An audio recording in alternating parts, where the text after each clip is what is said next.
Hey guys, welcome back to the channel. This is story about what if Naruto changes after Haku dies part 1. Before I start, please do support for more amazing content and comments. For part 2, do consider to subscribe my channel and share my video to your friends and check out the description as well. Let's start the video. The mission to Wave Country. That was the beginning of a tale that would be told for generations. The start of a legend. However, what if that mission had ended a little differently? How much would it change? Better yet, would it be for the better or for worse? Only time would tell. The battle between Naruto, Sasuke and Zabuza's apprentice was not going well for the rookie genin. The masked missing nin was playing around with them at this point, launching Saban after Saban at the two young ninja. Sasuke, being unable to melt the mirrors and having just awakened the Sharingan, was trying his hardest to use Naruto's clones as a way of blindsiding the masked ninja. Naruto in his typical fashion just turned out clone after clone, hoping that it would get him somewhere. Suffice it to say, it really wasn't. However, Sasuke was doing his best in an otherwise terrible situation and was getting closer and closer with his uses of the Katan, Gokake no Jutsu, Fire Style, Great Fireball Jutsu, by using the Sharingan's time-slowing capabilities to track the ninja's assaults. Having noticed this, the masked ninja made a decision. Take the bait out of play. The bait being Naruto and his endless supply of clones was the obvious choice for turning this battle around. Without the clones, Sasuke's leverage of the situation disappears. But instead of Naruto, Sasuke is taken down. This drives Naruto in a fit of rage and sadness of losing his first friend to call upon the power of his tenet, the Kyuubi. He makes quick work of the masked ninja after giving basically everyone a heart attack by releasing the malevolent chakra of the Kyuubi. After punching the masked ninja through the mirrors, Naruto goes for a finishing blow. However, something happens that he does not expect. The mask had fallen away after the blow, showing him none other than Haku, the boy he met in the woods not too long ago. This time around, however, he cannot stop his attack fully, his momentum too high, and his surprise clouding his mind, so he strikes the boy with the least amount of force that he could, which knocks the boy out. He simply stares at the boy, wide-eyed. But why? Why were you so nice that day? Naruto said quietly to himself as he tried to come to terms with what was happening. Then he begins to hear the sound of chirping birds, and looks over to see Zabuza pinned by a squad of dogs, while his teacher Kakashi Hatake, the copy ninja, is holding a mass of writhing electricity in his palm. This was his signature jutsu. The Raikiri, lightning cutter. Your future is death, Kakashi said before running at Zabuza and impaling his hand through his heart. Zabuza's eyes widened and he let out a cry of pain before falling silent, the dogs immediately releasing him and poofing away. That was disgusting, Naruto thought while trying not to throw up. Who could blame him? His teacher's hand was in the guy's chest. Immediately clapping was heard. All eyes turned to see Gato and his army of thugs simply looking on at the ninja's fight. Well, I guess the great demon of the mist isn't so great after all, Gato said smugly. Good, wasn't planning on paying the guy anyway. This just makes everything easier for me. At this, everyone present narrowed their eyes, except Tazuna, who looked a little worried. However, his thugs didn't get chance to attack. As a crossbow bolt landed in front of them, everyone turned to see Inari and the villagers at the other end of the bridge, armed with whatever weapons they could find. Naruto smirked at this. Seems the kid has courage after all. Naruto then proceeded to make an army of clones while Kakashi readied himself for another fight. It was a very disappointing fight. Gato's men fought like brainless fools, expecting the first slice to end it all. This made it rather easy for the ninja, who simply knocked them all out while Kakashi killed Gato with another Raikiri, and with him gone, Wave's freedom was returned. The Konoha shinobi promptly made their way back to Tazuna's house. Sakura was able to wake up Sasuke, showing the enemy ninja had not actually killed him. They then bound said ninja in rope and took him with them. They then all had a well-deserved rest while the young blonde contemplated the events of the day. Was everything we spoke about in the woods just an act so that he could find out about my team? Or was he planning on quickly getting rid of me if he had the chance? Or maybe he was sincere. These weren't the only thoughts going through the blonde's head. He was known to be a little dumb, but he wasn't a complete moron. His brain was indeed functional. So they all slept the day off, knowing that tomorrow they would have to deal with the building of the bridge again, along with having a little chat with their guest. Naruto, however, wanted this more than the rest of them for reasons they were not aware. I will figure out if he was sincere, no matter what it takes. These were his last thoughts before he nodded off to sweet, sweet sleep. The next day, everyone awoke feeling a little stiff. The enemy ninja was still unconscious, so they all decided to have a nice morning before the less pleasant activity of the day began. Interrogation never was a fun job. Somewhere in Konoha, a very scarred man felt the need to knock some sense into someone for reasons he didn't understand. Naruto made his way into the kitchen and saw Tsunami making breakfast and smiled. She was such a kind-hearted person, not like the Konoha population. No need to be bitter. Let's just enjoy the time we have here, he thought a little glumly. Good morning, Naruto said cheerfully, as Tsunami turned to him. Good morning to you too, Naruto. How was your rest? She replied with a smile. Naruto yawned a little before answering. It was great. After all that action yesterday, it felt great to just rest, you know. He then saw his teammates at the table along with his sensei, so his thoughts returned to their prisoner, but he'd deal with that after breakfast. After a nice quiet morning, Naruto finally piped up, so Kakashi-sensei, what are we gonna do about that guy? he asked with a small frown, not liking the possibility that his new friend could have been playing him for a fool. Well, Naruto Kakashi began, we don't really have to do anything, I suppose. He isn't technically our enemy anymore, but we need to ensure that he won't go into a rage over Zabuza's death, so we need to play this carefully. He finished with a very businesslike attitude that the rookies were a bit taken aback by. Kakashi could be serious? Fair enough, sensei, he replied, while Sasuke started to grin a little. Maybe he could test some Sharingan Genjutsu on their prisoner. Kakashi, Sasuke began. If we need to interrogate the guy, I want to try out my Sharingan on him. Meanwhile, Kakashi simply sighed. Sasuke couldn't just stay out of it, could he? Sasuke, simply awakening the Sharingan doesn't mean you have access to all its powers. Give yourself chance to train it a little, any? He replied, while Sasuke simply scowled and went back to his brooding, while Sakura fawning over him. I really need to train that out of them, thought Kakashi with hidden exasperation. Naruto then turned to address Sasuke about his death, thinking it best to be honest rather than continuing their silly feud. Hey, Sasuke? He said, to which Sasuke looked at him with a single brow raised. Naruto took this as a sign to continue.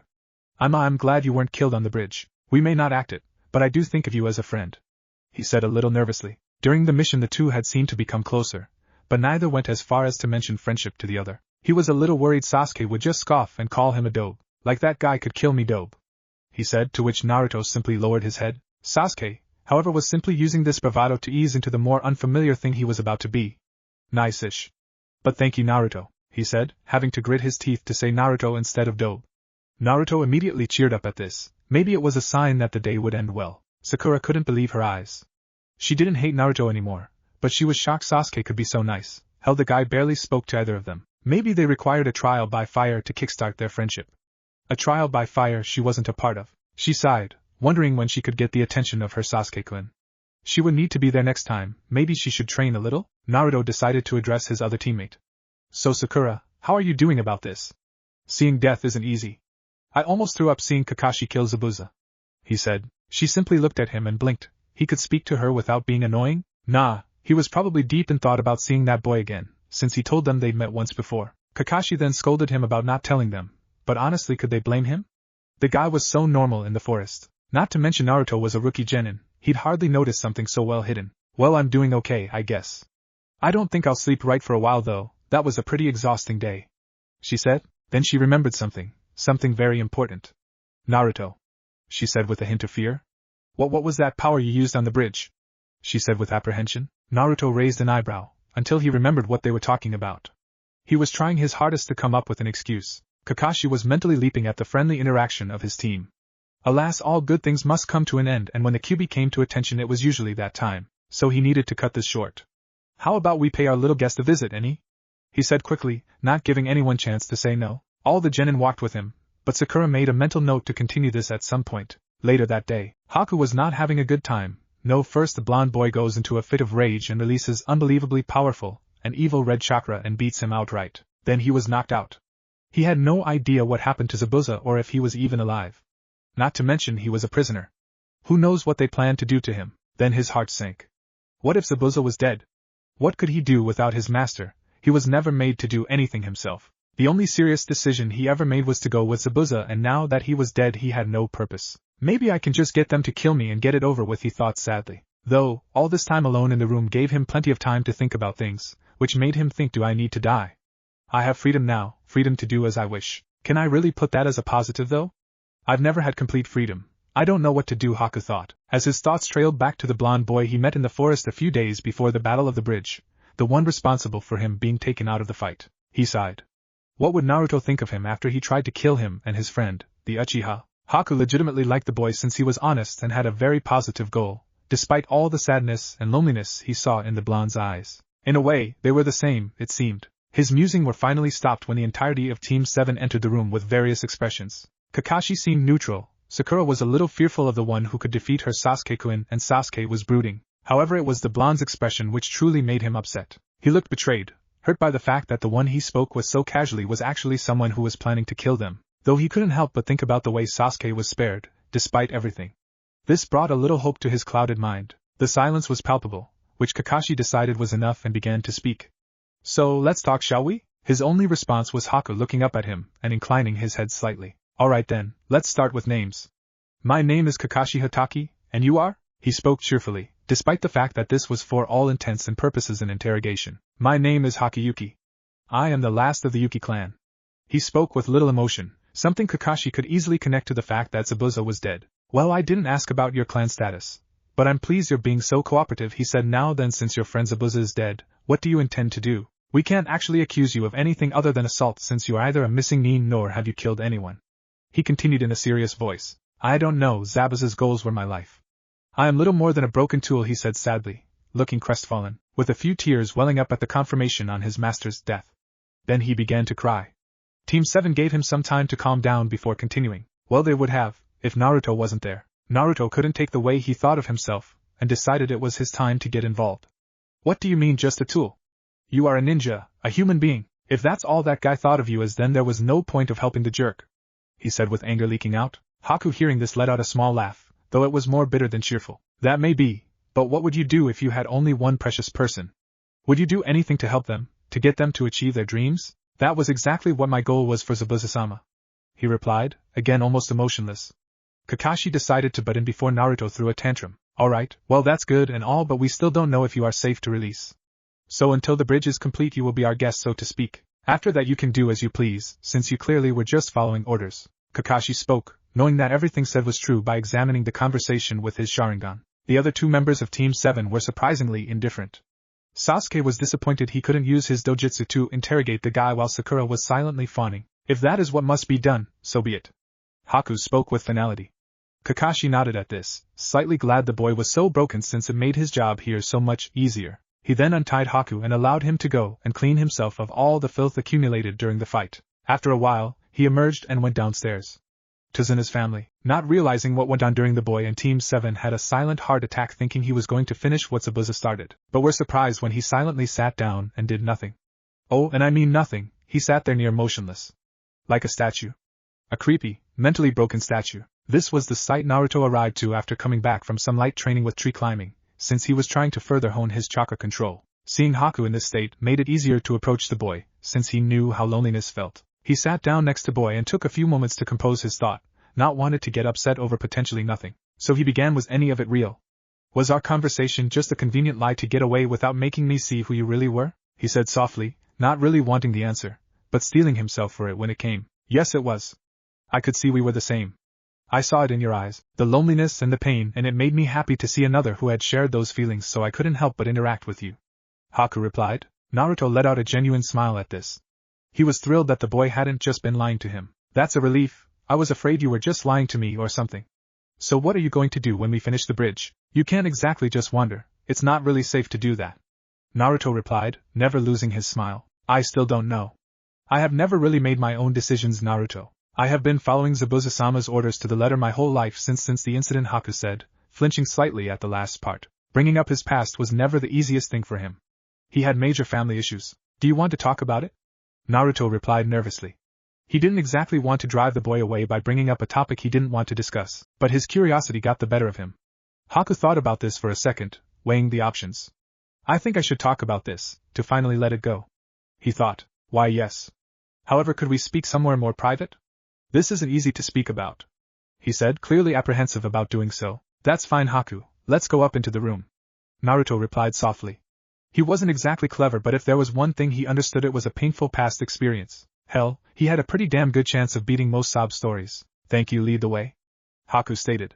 Naruto nodded, leading him upstairs and into his temporary sleeping quarters. They then sat down in an uncomfortable silence, while Haku mentally prepared himself for the story he was about to tell for the first time. He didn't even bother telling it to Zabuza, knowing his past meant little to the man. My Ka-san was a member of the Yuki clan, like I was.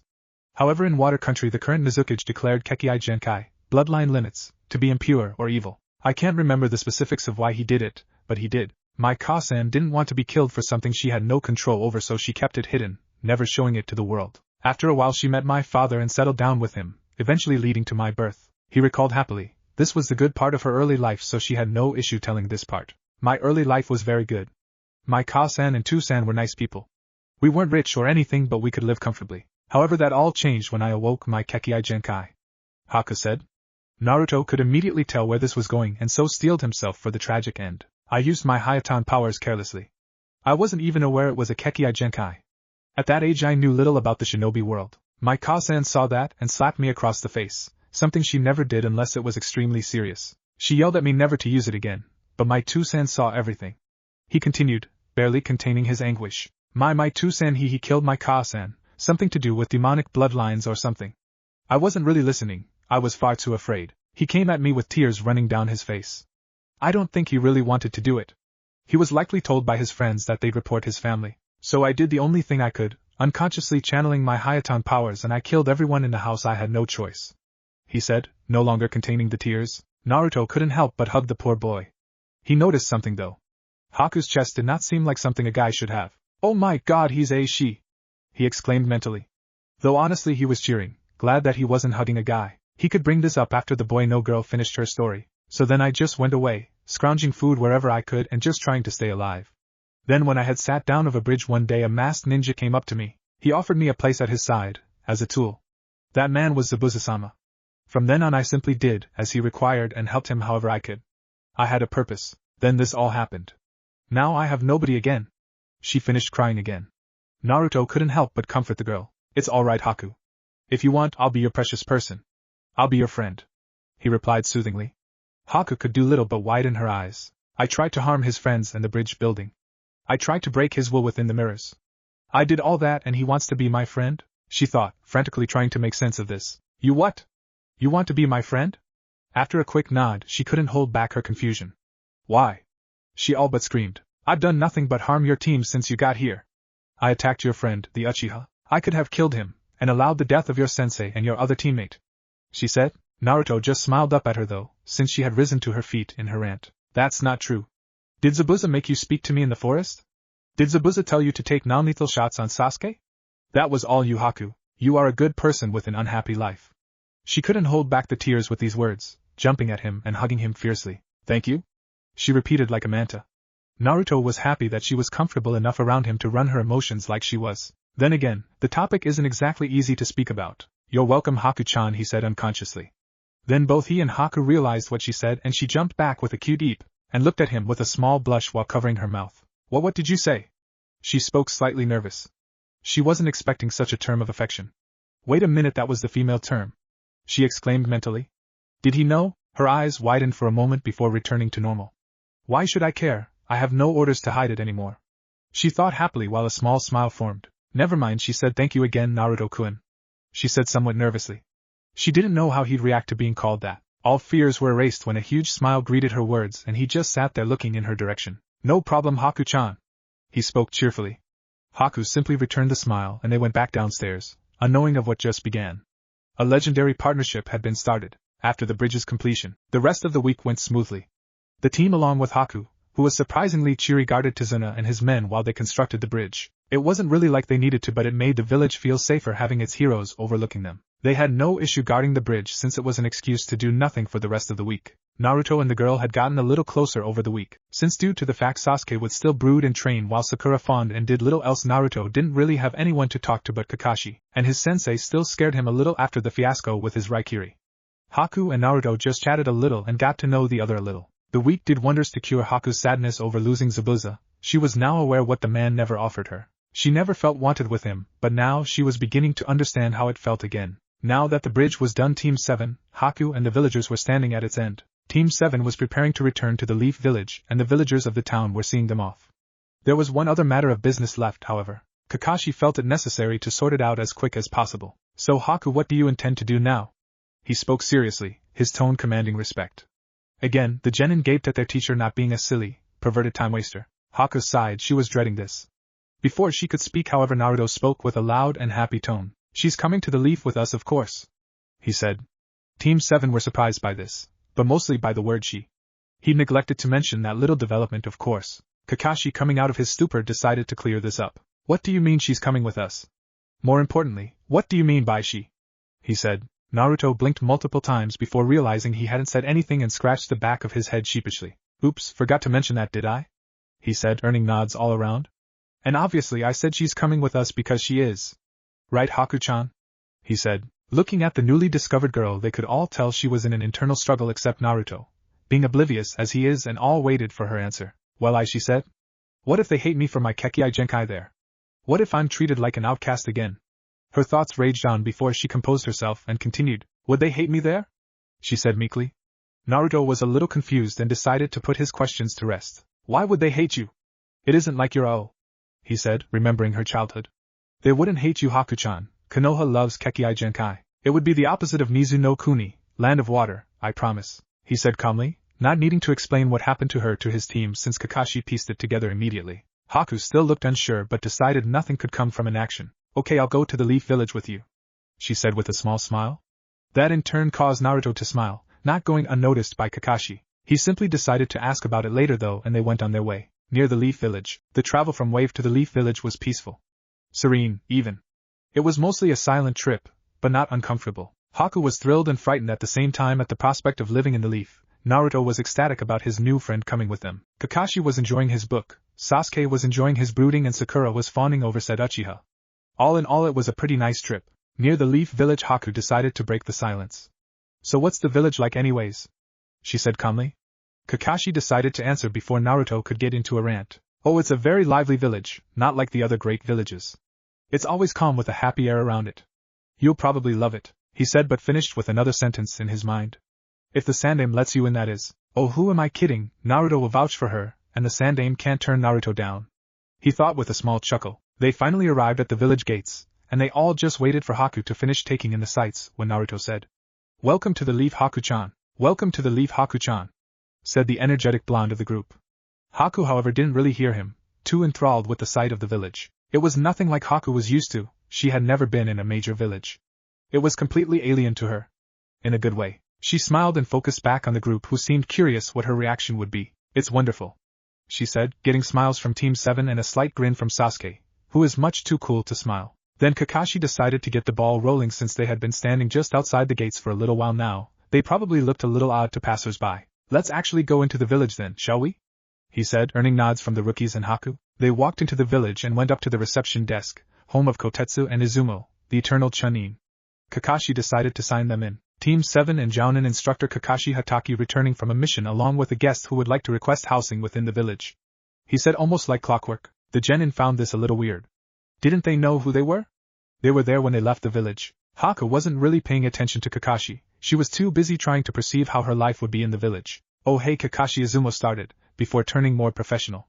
How did the mission go? Just the regular C rank, right? He continued, despite knowing that picking up a guest didn't usually happen on normal C ranks. Kakashi grinned under his mask. This story would probably never get old. He could already see it, all the other Jounin standing there shocked while he inwardly laughs at their expressions. Well, if you call running into Zabuza Momochi and the Demon Brothers a regular C rank, then sure, he said smiling. Izumo's jaw hit the floor with this while Kotetsu swung his head around to face them, interest newly found after his proclamation. They couldn't believe their ears. 3 Genin and their Jounin sensei fought the Zabuza Momochi? What? Kotetsu shouted in surprise. Why the hell would you let fresh Genin fight an A-rank missing nin? He continued. Izumo just nodded, still shell-shocked, while Kakashi was trying his hardest not to laugh their reactions. The Genin weren't so strongly willed, however, and broke down laughing. Well, Naruto and Sakura did. Haku let out a few giggles while Sasuke, being the killjoy he is, was simply tapping his foot, wondering why this was taking so long. Seeing that he'd had enough fun, Kakashi decided to end their little charade. Well, by the time we ran into Zabuza we were already in Wave. Not to mention pulling back would have undoubtedly led to the death of our client. We didn't have any real method to contact the village for reinforcements at that point. Besides, I took care of Zabuza while my Genin took on his associate. I'm not that irresponsible, he said with a pout. Izumo and Kotetsu didn't quite buy it but decided to leave it there. Whatever you say, Kakashi, Kotetsu said. Oh, who was his associate, by the way? He would have to be pretty tough for Zabuza to bother taking him along. He finished. Haku's eyebrows twitched at this. Did she have to be a male to be taken seriously? She was starting to dislike Kotetsu. Kakashi smirked, knowing this would get a good reaction too. Oh, nobody special. Just that girl over there is all, he said, pointing at Haku, who was a little nervous being the center of attention. Izumo gaped while Kotetsu just raised an eyebrow. I was being serious, Kakashi, he replied. Again, Haku wasn't happy about this and decided to put his skepticism to rest. Blurring past Kakashi, Haku appeared behind Kotetsu with a samban to his neck. He started to swear at this, having clearly annoyed the girl. A girl who spent a lot of time around Zabuza. He was so dead. Oh, I'm sorry, am I not scary enough for you? Maybe it's because my mask is gone, she said coldly, making the man sweat even more while Naruto looked a little sheepish, since he was the one who broke said mask. Izumo and the Genin were rather surprised by this action, while Kakashi decided to ease the tension. Alright, Haku, no need to scare the man to death. We still need to see the Hokage, and I get the feeling your chances of getting into the village will severely decline if you kill one of our gatekeepers," he said seriously. Haku nodded and blurred back to Naruto's side. "Nice one," he said. Haku smiled at this and went back to her thoughts. "Well, if that's all, we'll be going to see the Hokage now," Kakashi said, resulting in nods from the two Chunin. They then started leaving while Izuma whispered to Kotetsu, "You are so lucky Kakashi was here," he said, to which Kotetsu gulped, not wanting to see what Haku could do at the Hokage's office. Upon arriving at the Hokage tower, Haku briefly studied the building before being pulled along by a grinning Naruto. Then they saw the Hokage's secretary, who promptly ushered them in while going back to her duties. Whatever those were, they entered the room to see an elderly man with spiky white hair sat at a long ornate wooden desk. This man was the Hokage, Hiruzen Sarutobi, the man known as the Professor. He was battling an indomitable horde of man's worst enemy. Oh yes, that's right, he was dealing with paperwork. "Damn it all, IT never ends," he said with obvious frustration. Then he spotted Team 7 at his door along with someone he didn't recognize and immediately went into Hokage mode. He turned to Kakashi, who immediately straightened under the old man's wizened gaze. "Report?" he said passively. Kakashi nodded and gave him his written report, hoping he could escape without a serious case of scolding. Alas, he was too busy thinking about this and gave the Hokage plenty of time to skim through the important details before releasing a pretty hefty dosage of KI, or killing, intent, on the masked Jounin. "You took a Genin team on what was essentially an A-ranked mission," he said angrily, making the Jounin shrink under the intensity of his anger. He quickly composed himself, finding a way to pass off the blame to someone else. "Or should I say, 3 other people. They requested we continue the mission, Sandaime-sama." He spoke quickly while receiving glares from the young Genin. Sell out, they thought. The Hokage rolled his eyes at this. Did he really think that would work? "Oh, I wasn't aware these Genin were in charge of the team, Kakashi. Must be my mistake," he said sarcastically before sighing and continuing. "Well, I suppose congratulations are in order for you 3. An A-rank mission without dying at your age is rather remarkable," he said kindly, entering the grandfather figure mode. "Hi, Hokage-sama, /thanks GG," said the Genin, 2 of whom then looked at a certain blonde incredulously. He couldn't get away with calling the Hokage that, right? However, the man just smiled at them and continued, "Well, this will be recorded as an A rank, and you will be paid accordingly. Now, is there anything else?" he said, looking straight at Haku. She steeled her nerves and decided to speak up. "Hi, Hokage-sama. I would like to request to join the village as a shinobi of the leaf," she said seriously. The Hokage raised an eyebrow at this. He did just read the report, so he was aware of who the girl was, but he was expecting her to be a prisoner or something. Kakashi really needed to detail his reports more. "Oh? Why should I allow this? Have you anything to offer the village?"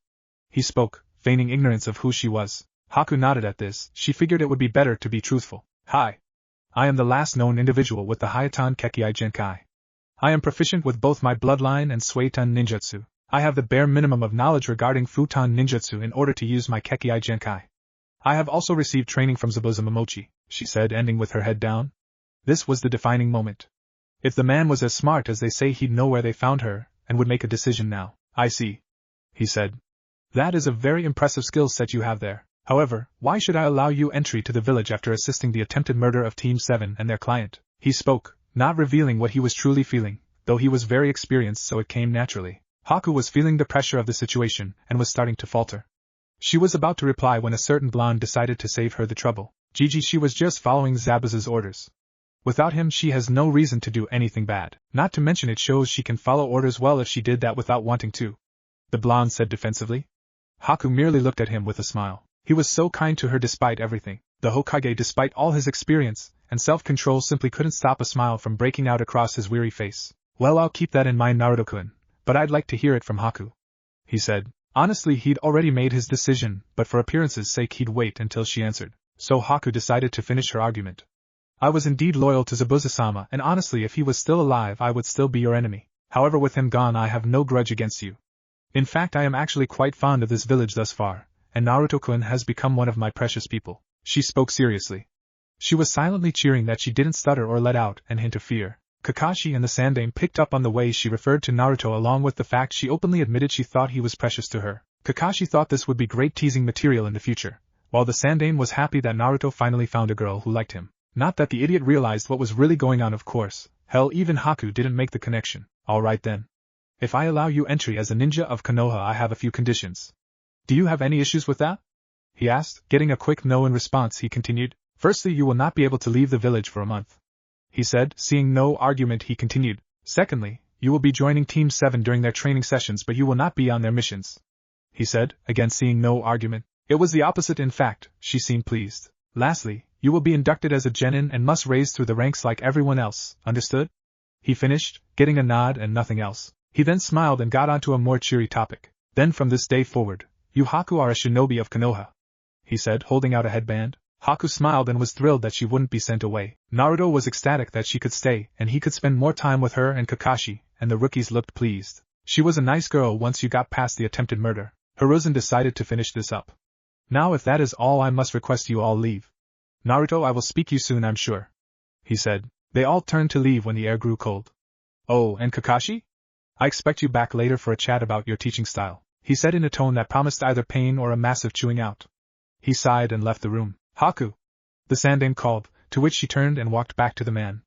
I don't suppose you have somewhere to stay, do you? I can't exactly have you sleeping outside now, can I? He said.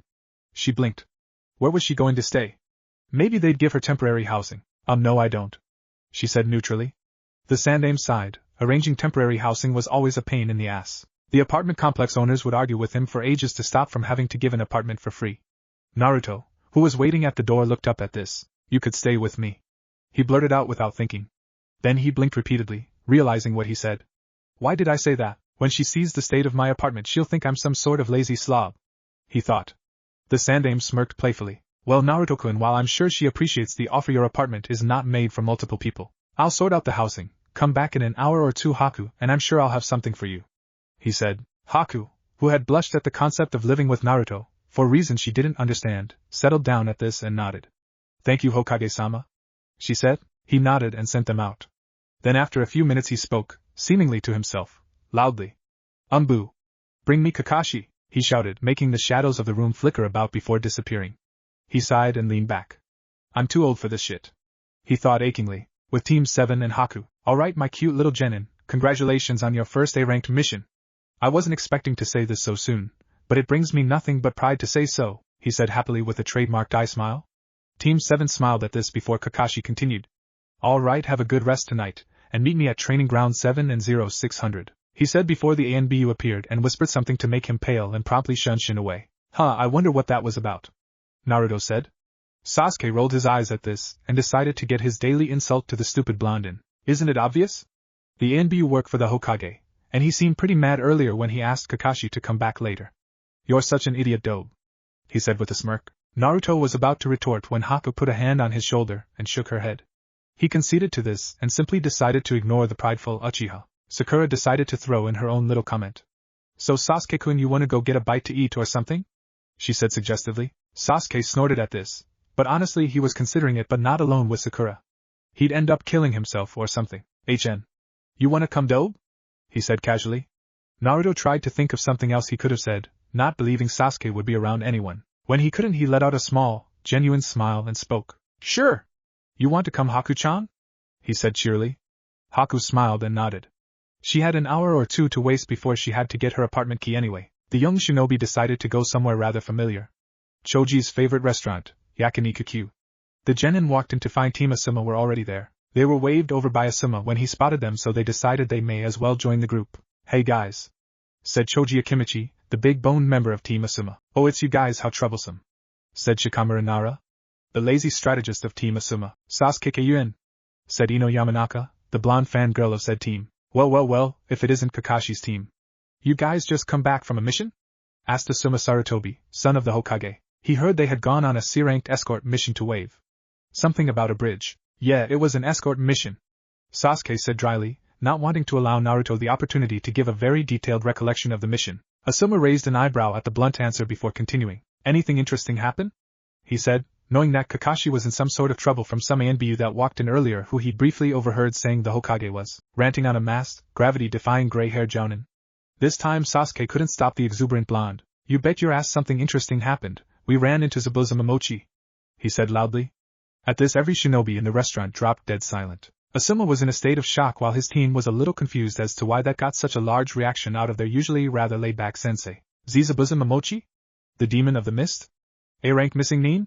He said, unable to hold back his surprise and skepticism. His team's eyes widened at this. Naruto's team took on an A-rank missing nin? The one and only, he said. Asuma blinked.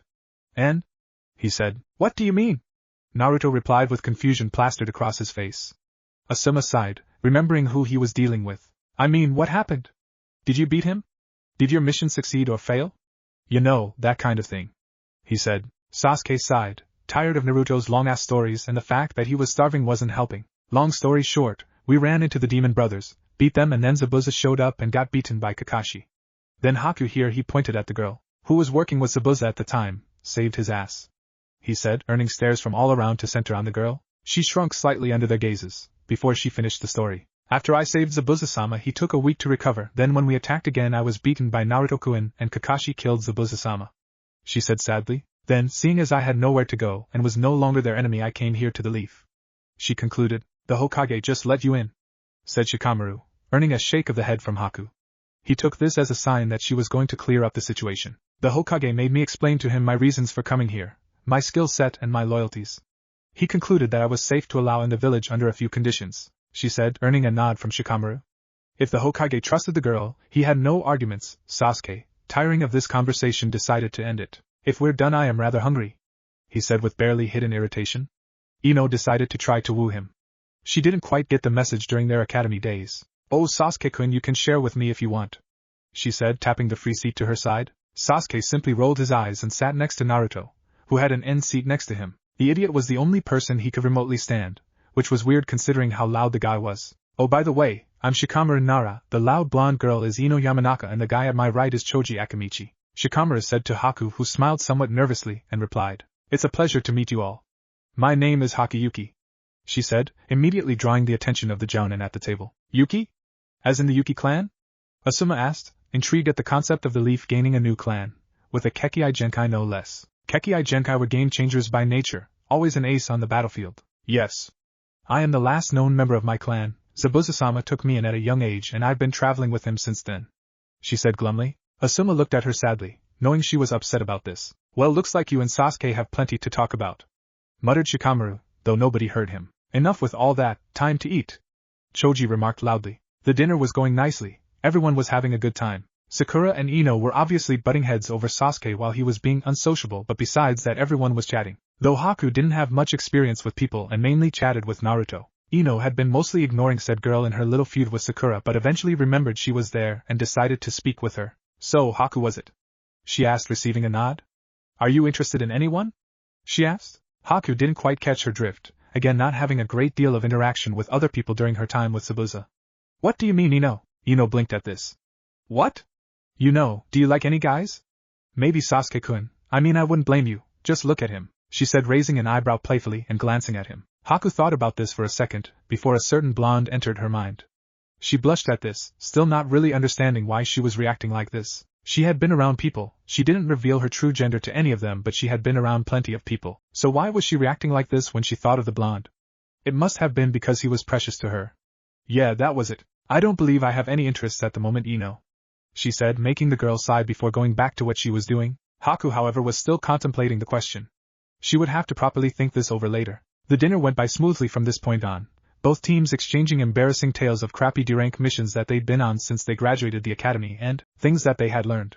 When it came to what they had been taught by their jounin sensei, things began to get interesting again. So, what did you guys learn from Kakashi-sensei? Asked Choji. Well, we've done teamwork exercises and the tree climbing exercise and that's it, Naruto said regrettably. Asuma immediately cut in here, not believing his ears. You're joking? That's all he's taught you since you left the academy? He asked, receiving nods from Team 7. That's horrible, you are supposed to be taught physical conditioning and personal taijutsu styles right out of the academy. How could Kakashi let you go on a C-rank mission with nothing but tree climbing? He spoke, a little angry at his fellow elite jounin. Actually we learned that on the mission, Naruto corrected. Asuma's jaw dropped at this. What was Kakashi thinking? Was he trying to get these kids killed? Well, I bet my dad is gonna have fun with your sensei if that comes up, he said, sighing. He was going to have such a headache after all this. With all that cleared up, the dinner finally ended and everyone went on their way. Team Asuma went on their merry way while Team 7 decided to say goodnight to one another. See you guys tomorrows, I'll go with Haku to see Gigi, said Naruto with a grin. The other genin still couldn't believe how he spoke about the Hokage, the strongest person in the village, but they resolved to question it another time. Yeah, see you dobe, Sakura, Haku, Sasuke said before walking off. Sakura looked his way before speaking quickly to the other two. CYA Naruto. CYA Haku, she said before running after Sasuke and shouting. Sasuke-kun, wait. I'll walk with you. Sasuke started running at this while Naruto and Haku's sweat dropped before walking toward the Hokage tower. So Haku Naruto started, getting the girl's attention. What do you think about Konoha so far? Do you like it? He said with a somewhat neutral expression. He hoped she liked it here. She smiled at him warmly. Yes, it's lovely. I can tell that I'll be happy here. Maybe one day I can restart my clan here, she mused absently before looking at Naruto and blushing a deep crimson. Naruto raised an eyebrow at this. Girls are weird, first Hinata and now Haku. I'm sure they are fine. He thought to himself as they continued in silence. However, soon the innocence of the situation would be ruined. As they were walking through the market district, Haku noticed people were avoiding them and starting. She focused her senses and was shocked by what she heard. Look, there's the demon brat. Why is he even still here? The village would be better without him. Why can't he just disappear? All these things and more were being whispered in their direction, and she looked at Naruto. What she saw nearly broke her heart. While his expression still seemed normal, his eyes were showing that he was in turmoil. His heart was being shattered as he just walked and did nothing to protect himself. She couldn't contain her anger and dragged him into a nearby alley so that she could get away from the stares, glares and hateful comments. Naruto-kun! What the hell was that about? She all but shouted. Why are they being so cruel to you? He sighed and lowered his head. I can't tell you, Haku-chan. I don't want you to hate me. He spoke with rare sadness in his voice. Haku actually seemed to get more angry at this. Why would I hate you? Do you not trust me to believe in you? Do you think I'm some horrible person who would just toss you aside for the smallest of things? She said. No, he answered quickly. But it's a pretty big deal and I don't want it to come between us. He said. Is it your fault? She said. Well, no, but he said. Did you ask for whatever it is? No, it's just, have you ever done anything against this village? Well, I did a lot of pranks. Then as far as I'm concerned, you are as much a victim as I was as a child. She spoke confidently. Really? He said softly. Would she really not care? Would she accept me? No, she thinks she will, but once she find out what it is she'll just be scared of me and avoid me. Yes, Naruto-kun. I really do, she said comfortingly, grabbing his hand and smiling at him. Well, could you give me some time to think about it? Please? He said. Of course, Naruto-kun, but you will tell me, understood? She said playfully. Naruto regained his smile at his and looked right at her. Yes, ma'am, he said exuberantly. Good, she concluded. They left the alley and resumed their walk to the Hokage tower, though this time they decided to walk a little faster to avoid as many people as they could. Naruto was still hurt by the comments and stares, but he seemed happier after their talk. Maybe she won't care. Maybe she'll accept me, he thought with a smile.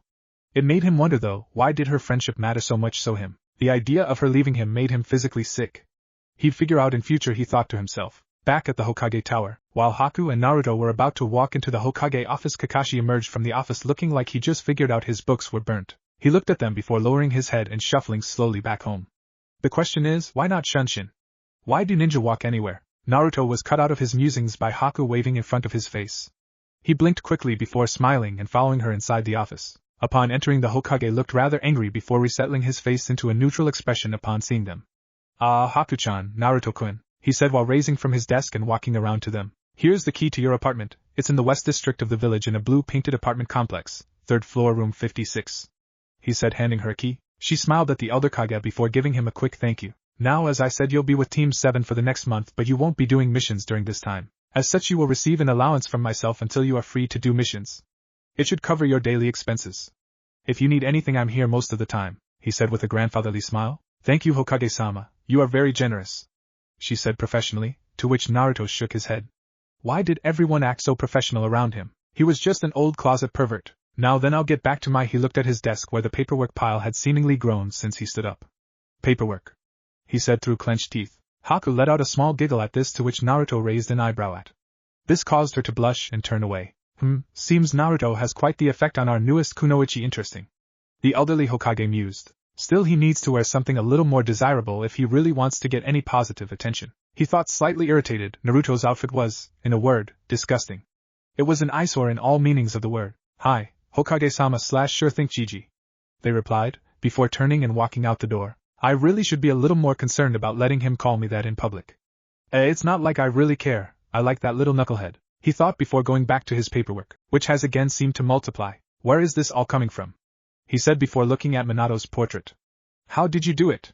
He shouted, making all the shadows in the room groan and sweat drop. Hey, I don't pay you to judge me, he said before grumbling about stupid blonde geniuses and going back to work. At Haku's apartment, after about 10 to 15 minutes of searching, they managed to find Haku's new apartment. It was nice enough, with a kitchen, bathroom, living room and a free room for personal use. It was pretty spacious, at least compared to Naruto's apartment, and had already been furnished well enough. The wallpaper is a cyan blue with the occasion ripple pattern in yellow. There was a table in the middle of the room with some coasters and a flower pot with a few lilies in the middle of the table. There was a bookshelf with a couple of books about chakra control exercises and the history of the shinobi world and the Leaf Village in specific. There are a few basic wooden seats around the table, and some painting on the wall showing the Leaf Village and other noteworthy places. There was also a porch with a double-windowed door facing towards the village. The bedroom had a wardrobe, with some kunoichi-suited clothing in there, a chest of drawers, a single bed with a flower-patterned blanket. There was also a chest under the bed for item storage along with a bedside table. There was a window above the bed showing the garden behind the apartment complex. The kitchen had everything you'd expect, an oven, fridge/freezer, a sink etc. It had a counter for preparing meals along with some cupboards for food storage. It had 2 windows on one side of the room showing the Leaf Village in its full glory and one on the right showing the forest outside the leaf. All in all, it was a pretty nice place. "This is a really nice place, Haku-chan. Maybe I should ask for a temporary house," he said offhandedly. He'd forgotten that she'd seen the way he was treated and so she knew what he meant with little effort. "What's your apartment like? Is it bad?" she asked, a little afraid for the answer. Naruto inwardly cursed for bringing the topic up. He sighed, and continued, "It's not awful, but it's not great either. It's livable, I guess," he said casually, obviously having come to terms with his conditions. "All right then," she said sadly. "I guess I should be going then. See you tomorrow, Haku-chan," he said with a smile waiting for her answer before turning to leave. "I guess so, see you at training, Naruto-kun," she said, giving him a small hug, not finding it weird in the slightest.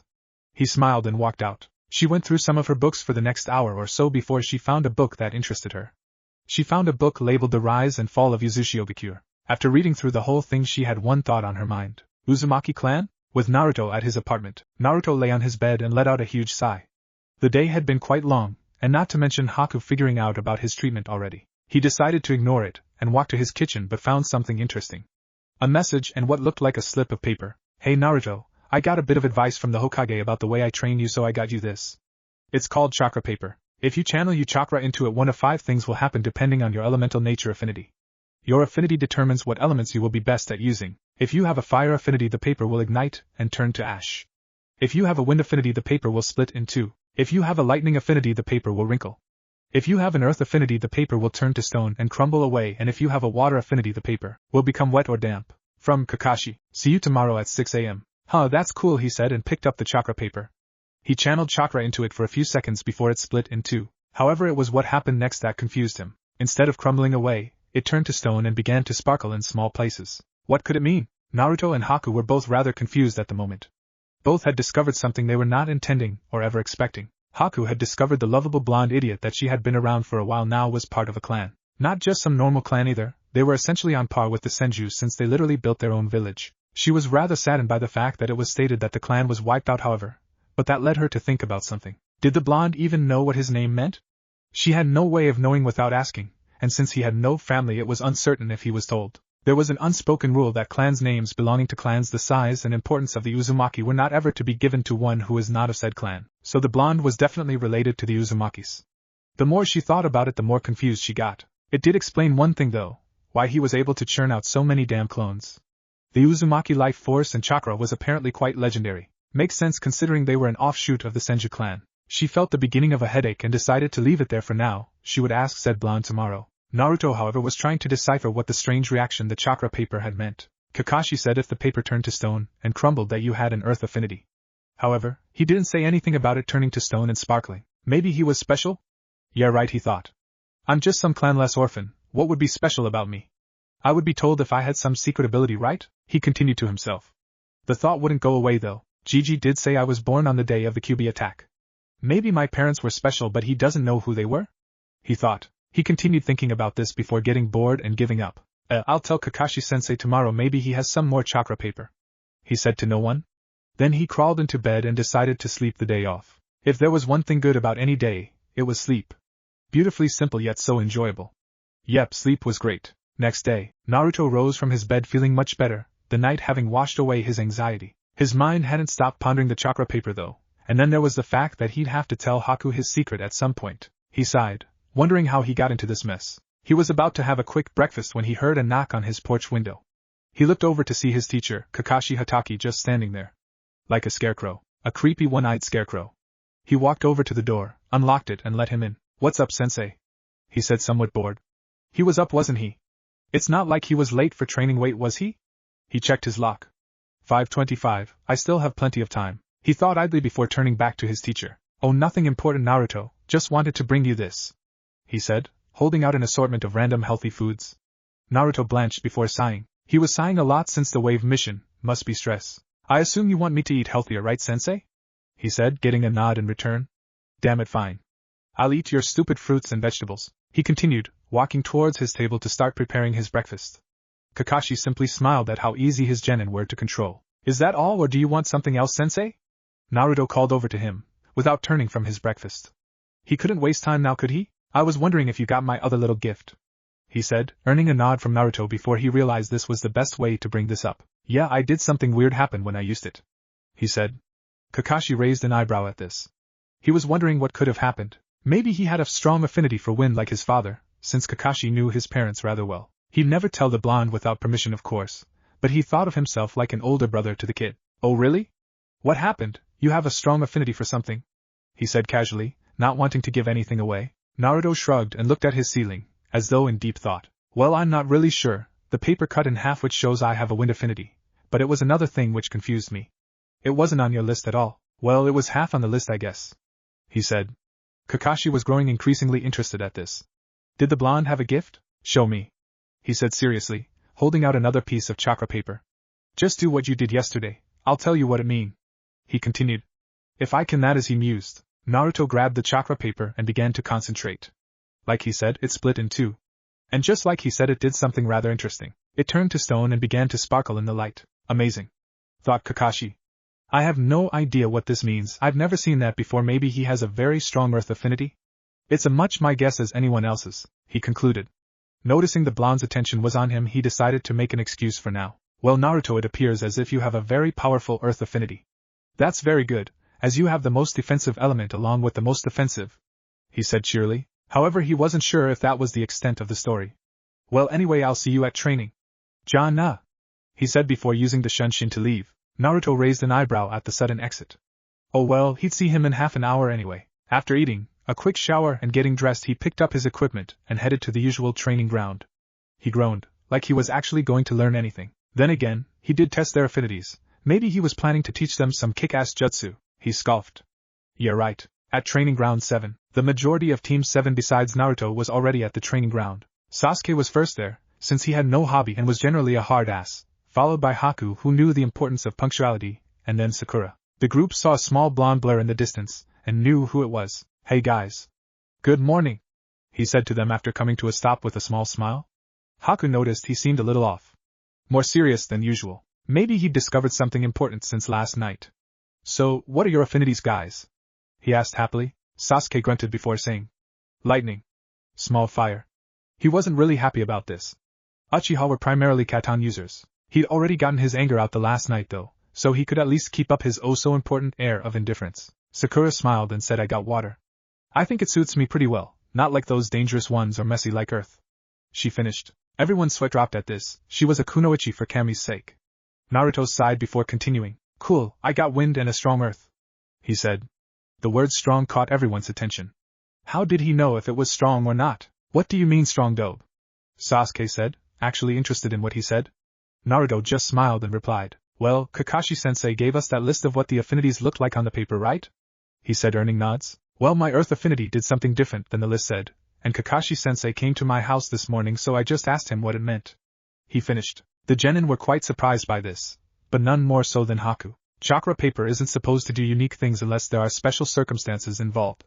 My first use of it made it freeze, because of my Kekkei Genkai. What did his do? She thought, squinting her eyes at him. "Naruto-kun, what did your chakra paper do?" she asked. He looked at her and answered casually. "Well, it was supposed to turn to stone and crumble, but mine turned to stone and started to sparkle in certain places," he answered. Haku raised an eyebrow at this. That didn't seem like a strong affinity. "That reminds me, I need to talk to him about the Uzumaki clan later," she thought passively. Alright, that's enough of that. The genin turned around to see Kakashi standing atop a post.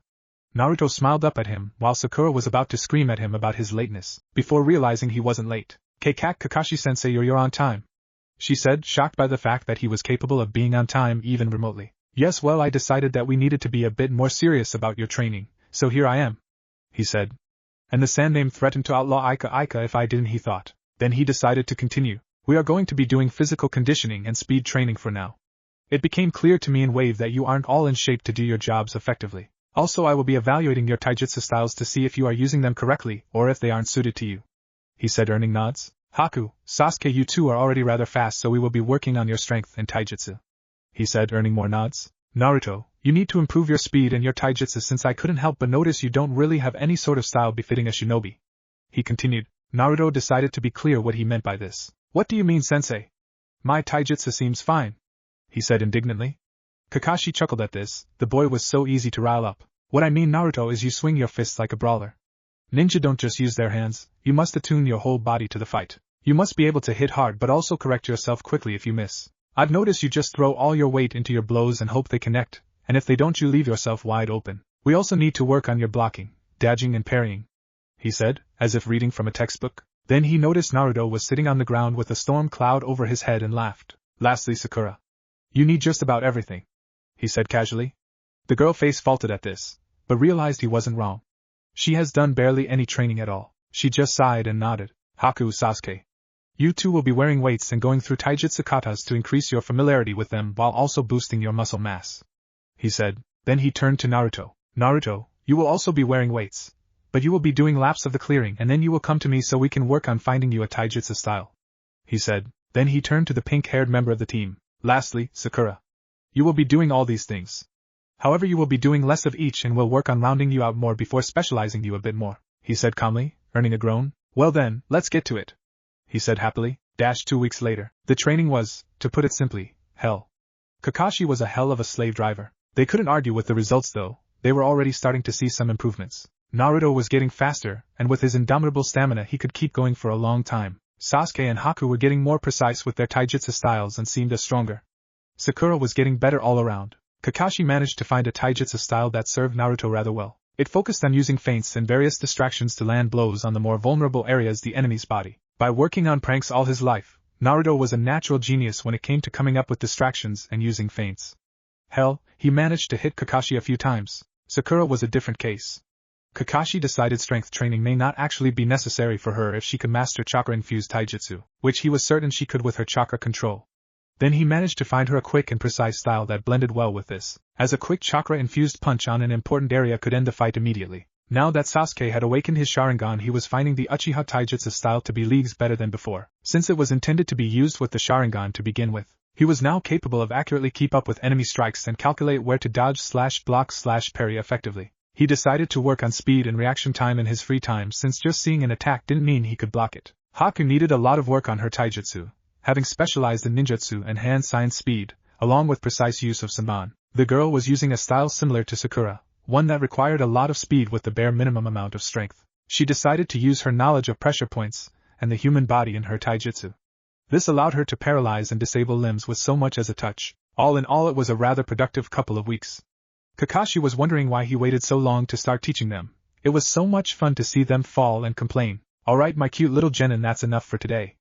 I'm very proud of your progress, but don't get upset if you think you are progressing too slow. Physical conditioning takes a long time to master. Don't expect to advance too quickly, he said with a smile. All the genin just grumbled about stupid slave-driving senseis. Well, I'll see you all here tomorrow same time, okay? Bye, he said before using a leaf shunshin to go wherever he goes in his off hours. The genin all sighed and wordlessly walked away. Sasuke with Sakura, by with I mean followed by, and Naruto with Haku. Hey Naruto-kun? The ice user said. Could you come to my apartment with me? I need to talk to you about something, she said nervously. Naruto raised an eyebrow at this but just went with it. He was far too tired to argue. Sure, he said tiredly. They then walked in silence. Haku was silent because she was wondering how he'd react to the news, and Naruto was silent because he was worried about what she wanted to talk about. Maybe she'd make him spill the beans about Kyuubi? Oh well, too late to run away now. Not that he could run any time soon. At Haku's apartment. After a rather uncomfortably silent walk, the duo arrived at Haku's apartment. She promptly let them in before ushering him to take a seat at her table. They were silent for a while until Haku could find a way to ease into the topic. She found a way, and went with it. So tell me, Naruto-kun, how much do you know about your surname? she asked cryptically. Naruto was confused by the way she phrased the question but replied regardless. Nothing, I guess it was given to me by Gigi because he didn't know who my parents were. Or so he said, keeping the last part under his breath. Haku sighed. This was going to take a while, he didn't know the slightest thing. What if I told you that the Uzumaki were the founding clan of Yuzushiogakure? The village of longevity as it's so called, she said softly, knowing his world was going to be turned upside down by this revelation. Well, I'd say, he said, before realizing what she said. What? He shouted. Haku foresaw this reaction and simply handed him the book she learned all this from. He looked at the cover for a moment before reading it. Once he started reading about his clan, he was ecstatic. He wasn't just a nobody, he was a part of a clan. Alas, it was not the end of the book. Once he'd finished, he looked heartbroken. His clan was destroyed before he even learned who they were. It said nothing about survivors. For all he knew, he was the last of his clan. I had a clan and they are all gone, he said, his voice breaking. He started to tear up when Haku raised from her seat and began to comfort him. It's all right, Naruto-kun. I know exactly how you feel. I know, it'll be okay. She spoke softly, allowing him to cry on her shoulder. We have so much in common, don't we? It's like fate that we met, even under the circumstances we did. She thought happily. He was the first person to accept her besides Zabuza, and they were the same. That small thought comforted her more than she could believe. They could always relate to one another. Once he'd stopped crying, he didn't break their embrace. No, despite everything he actually deepened it. This surprised the girl, but for whatever reason she couldn't break it either. It was warm. It made her happy just being like this. She couldn't help but wonder why she enjoyed this so much, why the blonde had such an effect on her. After a few minutes they finally separated and blushed equal shades of crimson, and turning away, Haku simply placed her fist in front of her mouth while Naruto rubbed the back of his head sheepishly. Haku decided to ease the awkwardness. So, what do you plan to do about this? She said. Naruto blinked, before realizing what she was referring to. I guess I'll go see Gigi about it sometime, but I don't know why he'd keep this from me. He knows how much I've wanted to learn about my parents, he said sadly before Haku got a shot in. She couldn't let him blame the man before he'd even asked. Maybe he had a good reason. Remember the book said your clan was destroyed for their rising power. Maybe he didn't tell you so you wouldn't spread the information around, she said with a hint of certainty. Naruto just sighed. Yeah, I guess you're right. I'll go talk to him tomorrow, he said. Haku smiled at this, happy she could ease his tension. Then she had a thought. Naruto, have you ever thought about trying to raise your intelligence? She said professionally, trying not to actually call him stupid. Naruto furrowed his brow at this. He wasn't that stupid. Was he? Not really, why? He said neutrally. Well, I was just thinking. Zabuza-sama once told me the greatest weapon for a ninja is his mind. You could have 1,000 jutsu, but without the intelligence to use them correctly you would just be wasting your time. For example, when we fought on the bridge you ran straight into my mirrors without even thinking. You may have been more help outside them, she said, obviously daring him to doubt her statement. He couldn't, obviously. I guess I can't argue with that, can I? He said with a pout. Haku giggled at this. He looked so cute when he did that. Funny, that's what she meant, not cute, funny, yeah. While you're at it you may as well change your outfit too. Orange is not a ninja's color, she said with a playful grin, knowing he'd complain this time. Naruto's jaw dropped. Why was everyone so against orange? What? Orange is the perfect color, he bellowed. She laughed at that. His reactions were really comedy gold. Her laugh is so nice, he thought absently. If you say so, but would it really hurt to get something a bit more suited to the profession? You could get a mask too. Speaking of which, I need a new one thanks to a certain someone, she said with a smirk. Naruto huffed at this. He didn't make her attack him. He didn't exactly have a choice. Fine. He said sarcastically. Haku just looked irritated at this. Naruto began to sweat and put up his hands disarmingly. Well, to be honest, most shops won't serve me, he said, knowing that she'd probably ask him about you-know-what. Oh. I see, she said. Well, in that case, why don't I help you shop? Or better yet, you could use a henge or something, she said. Naruto blinked, again and again. I am such an idiot, he said to himself. She just let out a snort of amusement at this. He wasn't wrong. Well, we can start working on that right now, can't we? I have plenty of books thanks to the Hokage. Read some now, or borrow them and give them back when you're done, she said. Naruto grinned at this. She was a kind person. Sure thing, Haku-chan, he said with an honest smile. This in turn made the girl blush. He sighed and went over to her bookcase. Taking out a basic Chakra introductory book, he started reading it while Haku helped him with certain things he couldn't understand. Eventually they both fell asleep, the day catching up with them, but one couldn't miss the happy expressions they fell asleep with. Outside Haku's apartment, after the duo just entered, a certain girl with shoulder-length blue hair and pupilless white eyes with a touch of lavender watched as the source of her obsession, and a girl she did not recognize entered the apartment complex. She gripped the pole she was next to hard, anger evident in her eyes. That bitch. She thought. Little did anyone know, but that girl was going to be a very different person soon enough. She then stormed off back to the Hyuga compound to take out her frustrations on something. Maybe her sister wanted another spar. Well, this time she wouldn't hold back. Little did Naruto know, but he changes the girl for worse. That girl was named Hinata Hyuga, heiress of the Hyuga clan, and it was time for her to stop playing around. A month later, 2 weeks passed and Team 7 continued to train until they couldn't, and then some. The results were becoming readily apparent to outsides. Thanks to his physical training and healthier diet, Naruto started to grow a little. He was maybe an inch or two higher than before. His body was beginning to look more muscular, more slim and fit. As much as could come out of a couple of weeks of training anyway. Haku was noticeably better at taijutsu. Her style was beginning to become natural to her, testing it in spars against the others. So far the only one she could beat was Sakura. Against Naruto they were about even and Sasuke rarely lost at taijutsu, the Uchiha style and the Sharingan making him far too difficult to defeat. She also began to form a more attractive figure. Now there was no doubt to her gender, even if there was little doubt before. Sakura was beginning to show skill as a kunoichi.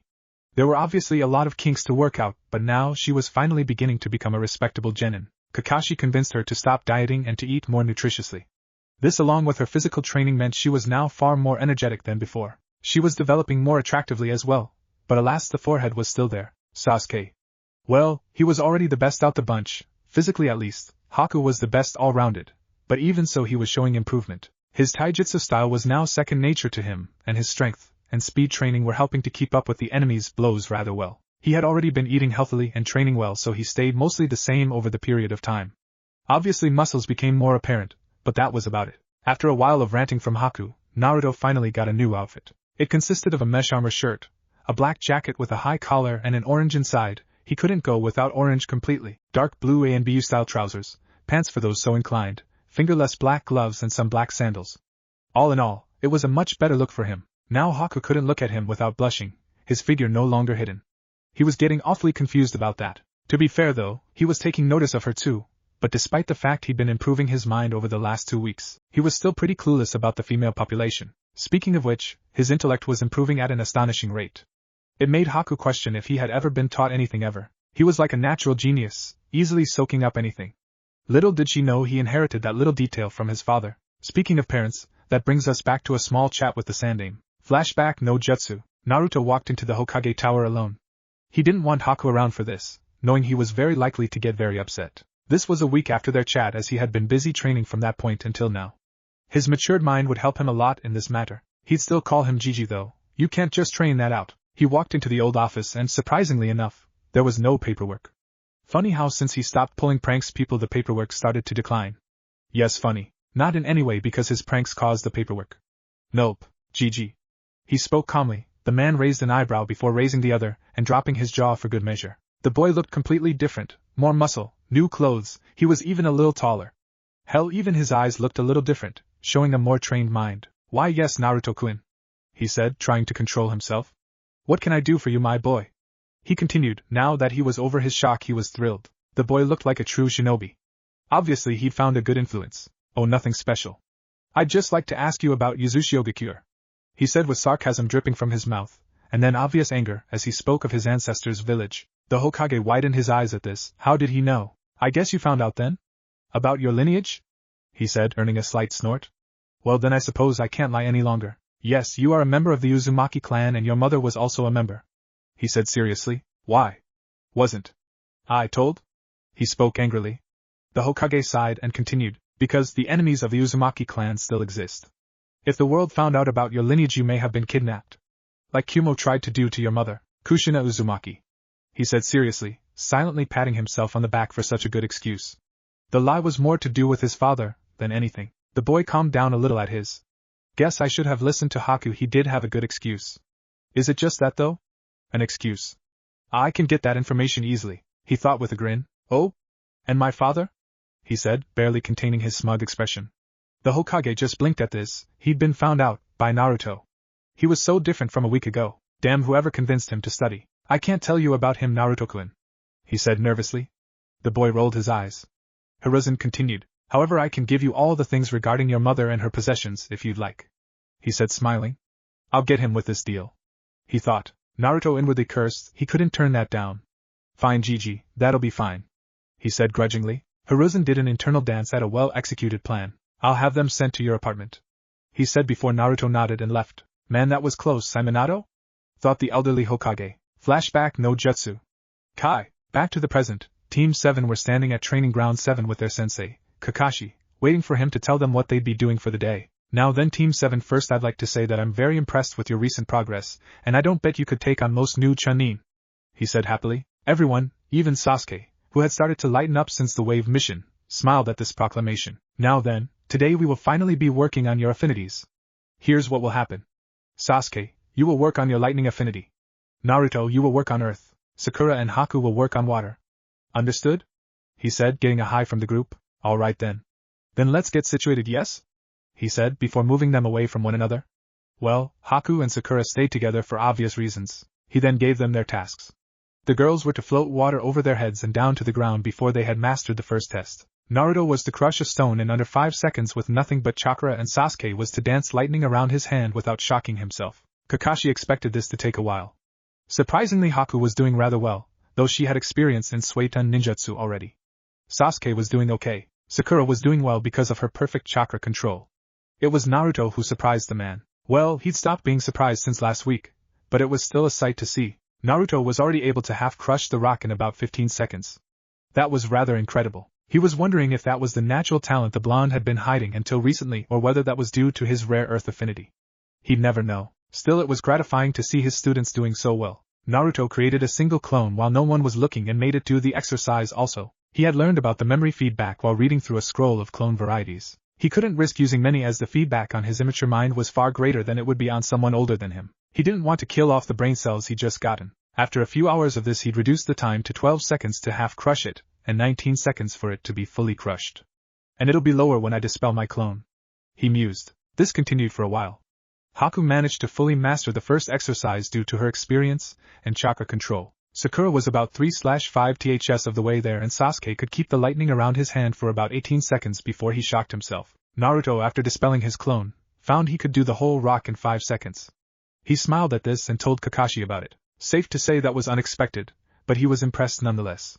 At the end of the day, Kakashi spoke to them. All right, Naruto and Haku have mastered the first exercise, so I will teach Naruto some basic Doton ninjutsu tomorrow, while Haku will learn some Suiton ninjutsu. Sasuke, Sakura, once you complete the exercises, we will do the same for you. Now. Dismissed, he said before he shunshined away. Man, I need to learn that. Hey Haku-chan. You used the shunshin to escape with Zabuza, right? Spoke Naruto. Haku nodded and knew what he was going to say, so she decided to speak before he could. Yes, and I'd be more than happy to teach you it, she said with a smile, which again caused Naruto to smile back. Thanks a lot, Haku-chan. It would really be a lifesaver. I'm tired of using my feet, you know? He said somewhat playfully. Haku laughed at this and just nodded before continuing. Now then, the only sign to the shunshin is the ram sign, then picture your destination, and she said as she shunshined behind him. You're there, she said happily. Naruto smiled and focused. Well then, see you tomorrow, Haku-chan, he said. She returned the gesture before he used his own shunshin to go home. However, the effects surprised Haku. Instead of leaves or smoke in this wake, there were small pink gems. The next day, as the group were gathered in Training Ground 7, Kakashi once again split them up. He went to Naruto and waited a moment for the boy to ready himself before speaking. All right, Naruto, I have 2 Doton jutsu to show you. Once you get the first down, I'll show you the second. Understood? He said, earning a nod and a small smirk. Finally, jutsu, the boy thought. No matter the rays of intelligence, he was still an energetic kid. All right, the first jutsu is called Doton, Doryuso, Earth Release, Earth Flow Spears. It will create stone spikes from the ground to impale your opponents. The only seal is bird, so have fun, he said before he shunshined to Haku. Hey Haku. Like I said to Naruto, I will teach you 2 basic jutsu. Master the first and I'll give you the second. Understood? He said, earning a nod. All right, the first technique is Suiton, Mizurappa, Water Release, Water Trumpet. The signs are dragon, tiger and hare. So knock yourself out, he said before he shunshined to a high branch to read his perverted books. By the end of the week, Naruto and Haku had mostly gotten the techniques down, while Sakura and Sasuke finished their elemental chakra manipulation exercises. Sasuke was given the Raiden, Kangekiha, Lightning Release, Wave of Inspiration, to learn, and Sakura was given the same jutsu as Haku. A few days later, the 4 genin had all learned their 2 elemental jutsu after a few days. Once Naruto mastered his first, he was given the Doton, Dorihiki, Earth Release, Earth-style Wall, to learn, which surprised him given that it was a B-rank jutsu. Haku and Sakura were given the Suiton, Suijin Hiki, Water Release, Water Formation Wall, another B-rank jutsu. Sasuke was given the Reiju Hashiri no Jutsu, Lightning Beast Running Technique. The genin were all rather happy with their new jutsu. Sasuke had no defensive jutsu since lightning wasn't exactly a defensive element. Unfortunately for a certain Hayatan user, the team was about to receive a mission. This meant she would be alone for a little while. Maybe she could go find Team Asuma and do something with them. At the Hokage Tower, the team entered the mission assignment chamber to find Irika sitting at the desk. He hadn't really seen Naruto or the rest of his team since just after they'd gotten back from Wave due to Naruto cutting down on ramen for healthier foods. So naturally he was a little taken aback by the boy in front of him with a calm, focused expression. Our Team 7 is here for a C-rank mission, Irika-san, Kakashi said professionally, to which his genin just rolled their eyes in amusement. He was doing it to confuse them at this point. Sure, he said. How about this, minor bandit disturbances near the border of the Land of Fire and the Land of Rice? He said quizzically. Kakashi simply nodded and took the file. He ushered his genin out of the room while Naruto just smiled and winked at Irika. The man then shook his head. The idiot was still in there at least. All right then, even though this mission states that there is minor bandit disturbances, remember what I've told you. Expect the unexpected. We could have another A rank if we're unlucky enough, said Kakashi, to which his genin nodded. They made their way home to gather all the necessary equipment before heading out. After arriving at the gate, Naruto was surprised to see Haku there, waiting to see him off. Hey Haku-chan! What are you doing here? He asked. She just smirked before hugging him. He was confused by this before hugging her back. I'm seeing you off, you idiot, she chided playfully. Naruto just rolled his eyes and chuckled. She would also call him an idiot now that he was actually smarter. The guy just couldn't win, could he? Well, I'm glad that this idiot is worth all the trouble, he said, pointing a thumb at himself. She blushed lightly and whispered to herself. Yes, you are. He raised an eyebrow, having not quite heard her. What was that, Haku-chan? He said. She smirked and replied. I said whatever you say, idiot. He just smirked before turning to leave. I'll be back soon enough, Haku-chan, he shouted while catching up to his team. She smiled and held her hand over her chest. I'll hold you to that, Naruto-kun, she said to herself before walking back home. Near the border, after a day of almost non-stop travel, the group finally stopped to rest. After setting up the tents and hunting for some food, the group was just lounging around their campsite, waiting for the sun to go down. Seeing the blonde by himself and Sakura nowhere in sight, Sasuke decided to sit next to the other boy. Hey Naruto, what are you doing over here? He asked casually. The two had bonded a lot since the mission to Wave. They were actually quite good friends now. Not that Sasuke would openly admit that he liked the blonde. Not to mention he'd brightened up a lot and quieted down too. It made it easier to talk to him. Oh hey Sasuke. Not much. Just thinking, I guess, he said honestly. Sasuke just smirked at this. Would you be thinking about a certain ice queen? He said, referring to Haku.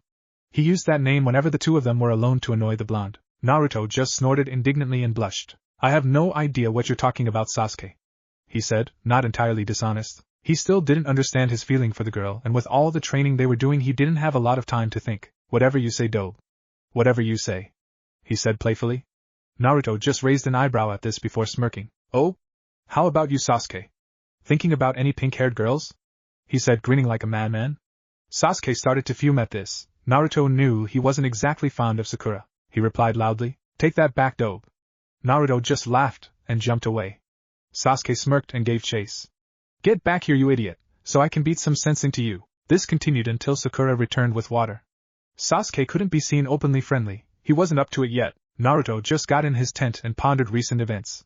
His thoughts would always linger on Haku, and it would also make him break out in a smile. At the bandit camp, Kakashi and the genin had split up. Kakashi went to check around the border while the genin went to the camp. He figured some experience would do them some good. Oh, he'd come to regret that. They arrived at the camp to see the scene of a huge battle. The camp had been ripped apart by a lightning user by the looks of things. The genin were immediately on guard. The bandits were all dead or unconscious. They hoped whoever did this was long gone. They weren't so lucky though, were they? A man emerged from one of the tents with a bloody katana. He had long brown hair and a kumo headband with a slash through it. This was the indication of a missing nin. The genin were worried when they recognized the man, since Kakashi had made them memorize the bingo book just in case. The man was Fujimoto Kazuma. High Chunin level shinobi of Kumo, or at least he was when he left 2 years ago. He was notorious for his right-hand ninjutsu along with his kenjutsu. He was a high C/low B-ranked missing nin in the bingo book. Well, what have we here? A couple of kids from Konoha? Let me guess, you were here to take out these bandits, right? Sorry about that, but everyone needs a payday, he said casually. The genin were taken aback by his tone. This guy was supposed to be a killer, right? Well, since you guys have seen me, I guess I have no choice but to take you out, right? He smirked before going through hand signs at an average pace. Right-un, Denko Noroshi. Lightning release, lightning signal fire, he called out, shooting a stream of electricity towards the genin. Naruto acted quickly, going through his own seals before calling out, Doton, Doria Hiki. This caused a large, thick wall to appear in front of them with the Uzumaki spiral emblazoned in multiple places along its face. Like how Kakashi's has dog heads in canon, the right Jutsu collided with a large explosion, crumbling the wall but protecting the 3 genin who sprung into action. Naruto pulled out a kunai and summoned 2 clones who ran at the man in a zigzagging fashion. Once they reached the man, they tried to put him on the defensive, which worked for a little while, taking swings at different places, forcing him to dodge or jump away. Katon, Gokaku no Jutsu. Fire release, Great Fireball Jutsu. Came the voice of Sasuke from the man's right. He smirked and kicked one clone into it while stabbing the other and back flipping away. Hey, thanks kid. I was getting annoyed with those clones, he said smugly, causing Sasuke to fume. Then a Senbon came from behind him, hitting him in the neck before he poofed away, revealing a log. Sakura cursed before moving positions, hoping he hadn't found her yet. He had. He came from behind her and kicked her out of the trees to the ground below before jumping to finish her off. Sadly, multiple spikes rose from the ground to impale him, so he had to adjust to avoid them. Hey, you brats are pretty good, he said happily, enjoying the thrill of the fight. The 3 genin regrouped in front of him, and he smirked before going through more seals, faster than before. Raiton, Jibashi. Lightning style, electromagnetic murder, he called out, sending a stream of electricity towards the genin. Sasuke and Naruto went through their own seals. Raiton, Kangekiha. Sasuke called out, canceling out the man's jutsu with his own. It tired him out though, hopefully Naruto would finish it. Doton, Doriyuso. Naruto called, causing several spikes to attempt to skewer the missing nin. He managed to get a hit in the man's leg and lower right torso. The man shouted in pain. Damn. Nice shot, Blondie. Let's kick this up a notch, he said with a smile. This was fun. He dodged another round of Senbon before calling out again. Raiton, Sandaburuto. Lightning release, Thunderbolt. He concentrated a large amount of electricity in both hands and discharged it all at once. Naruto and Sakura got away, but Sasuke was still slightly exhausted and couldn't escape. Arg! He screamed through gritted teeth. Fujimoto just smiled and charged with his sword to kill the boy. However, he wasn't expecting what actually happened. Drip. Drip. Drip. He'd stabbed the girl instead. Clean through the stomach. Sasuke stared at her wide-eyed. Why? He asked before she smiled and said, Why not? She said before her eyes closed. Sasuke just stared while the man laughed. Ha! Real hero that one. How about you, duckbutt? Want to keep this up? He said with a grin. At least he grinned until he heard a certain someone call out an unfamiliar technique. Shotan, Hatsugano Seppuku. Crystal release. Sprouting spike. He turned to the voice and saw a large spike of what appeared to be crystal heading towards him. He dodged it, or so he thought. Out of nowhere, a second spike grew out of the side of the first, going straight through his heart, resulting in instant death. Sasuke just looked at the blonde bewildered. Naruto? How did you do that? He asked with wide eyes. Naruto, however, wasn't listening. He was looking at Sakura's still form. Was the girl dead? That was the sight Kakashi arrived to see. Oh no, he said. Oh no. Those were the only words Kakashi could find upon finding his team in the state they were in. Sasuke looked exhausted. Naruto was in shock and Sakura had a large wound in the center of her stomach. They weren't in good shape at all. He quickly ran up to Sakura, feeling that she was the most pressing of issues right now. He didn't miss the large crystal embedded in the dead man's chest, but he'd deal with that later. He checked the girl's pulse and found that she was alive. He sighed in relief, but he was still awfully worried. She wouldn't last long in her current condition. They needed to get back to the Leaf Village as soon as they could. Sasuke struggled to his feet and walked over to them, Kakashi and Sakura that is, and sat down beside the girl. Is she? He asked, worry clear in his voice. No, she's alive for the moment, he said, while bandaging her wound as well as he could to slow down her bleeding. He could buy a little time at least. The problem was his team. He could run the girl back to Konoha in a few hours at full speed, but leaving his team could easily repeat the issue. Sasuke wasn't fit to move physically and Naruto wasn't mentally. Speaking of the blonde, he still hadn't moved a muscle since he'd thrown his crystal spike at the man. He just saw Sakura and completely shut down. He'd failed to protect his comrade, his friend, a precious person. He'd failed the girl. Ruto. He heard a faint sound. He wasn't listening, too shell-shocked. His heart was pounding, it felt like he was going to pass out. Naruto. He heard it again, louder this time. Naruto. Listen to me. He shot his head to face Kakashi, who was clearly in a similar state to the rest of them. The man had lost enough people during his career. He didn't want to lose a member of his first genin team this soon. Naruto, we need to get back to Konoha with Sakura as soon as possible or she will die. I can't risk leaving you or Sasuke though, so you are going to need to carry him and keep pace with me as best you can. Am I understood? He said with authority, wanting to ensure this went as smoothly as possible. Hi-sensei. He said quickly, realizing the gravity of the situation. He would not allow Sakura's death to be a result of his own panic. He ran over to Sasuke and knelt down, allowing the boy to climb onto his back. "You'd better keep up, Naruto, we can't let her die," Sasuke said angrily, though he was more angry with himself than anyone else. If he hadn't tired himself out trying to cancel out their enemy's jutsu, Sakura wouldn't have needed to jump in the way. "It's my fault, and I'll be damned if she dies because of me," he thought. Naruto had stood up after the boy mounted him. "Not like that, weirdos.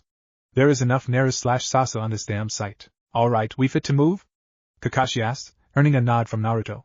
"Then let's go," he said loudly, picking up the injured girl and carrying her bridal style. They quickly jumped into the tree line, making haste towards the Leaf Village. The sun was beginning to dim, so Kakashi took out his Sharingan so that he could move at full efficiency. Sasuke did the same, directing Naruto to ensure he didn't trip or miss an obstacle in his way. The boys were all rather silent, and Kakashi could swear the girl of the group was beginning to grow more still as time went on.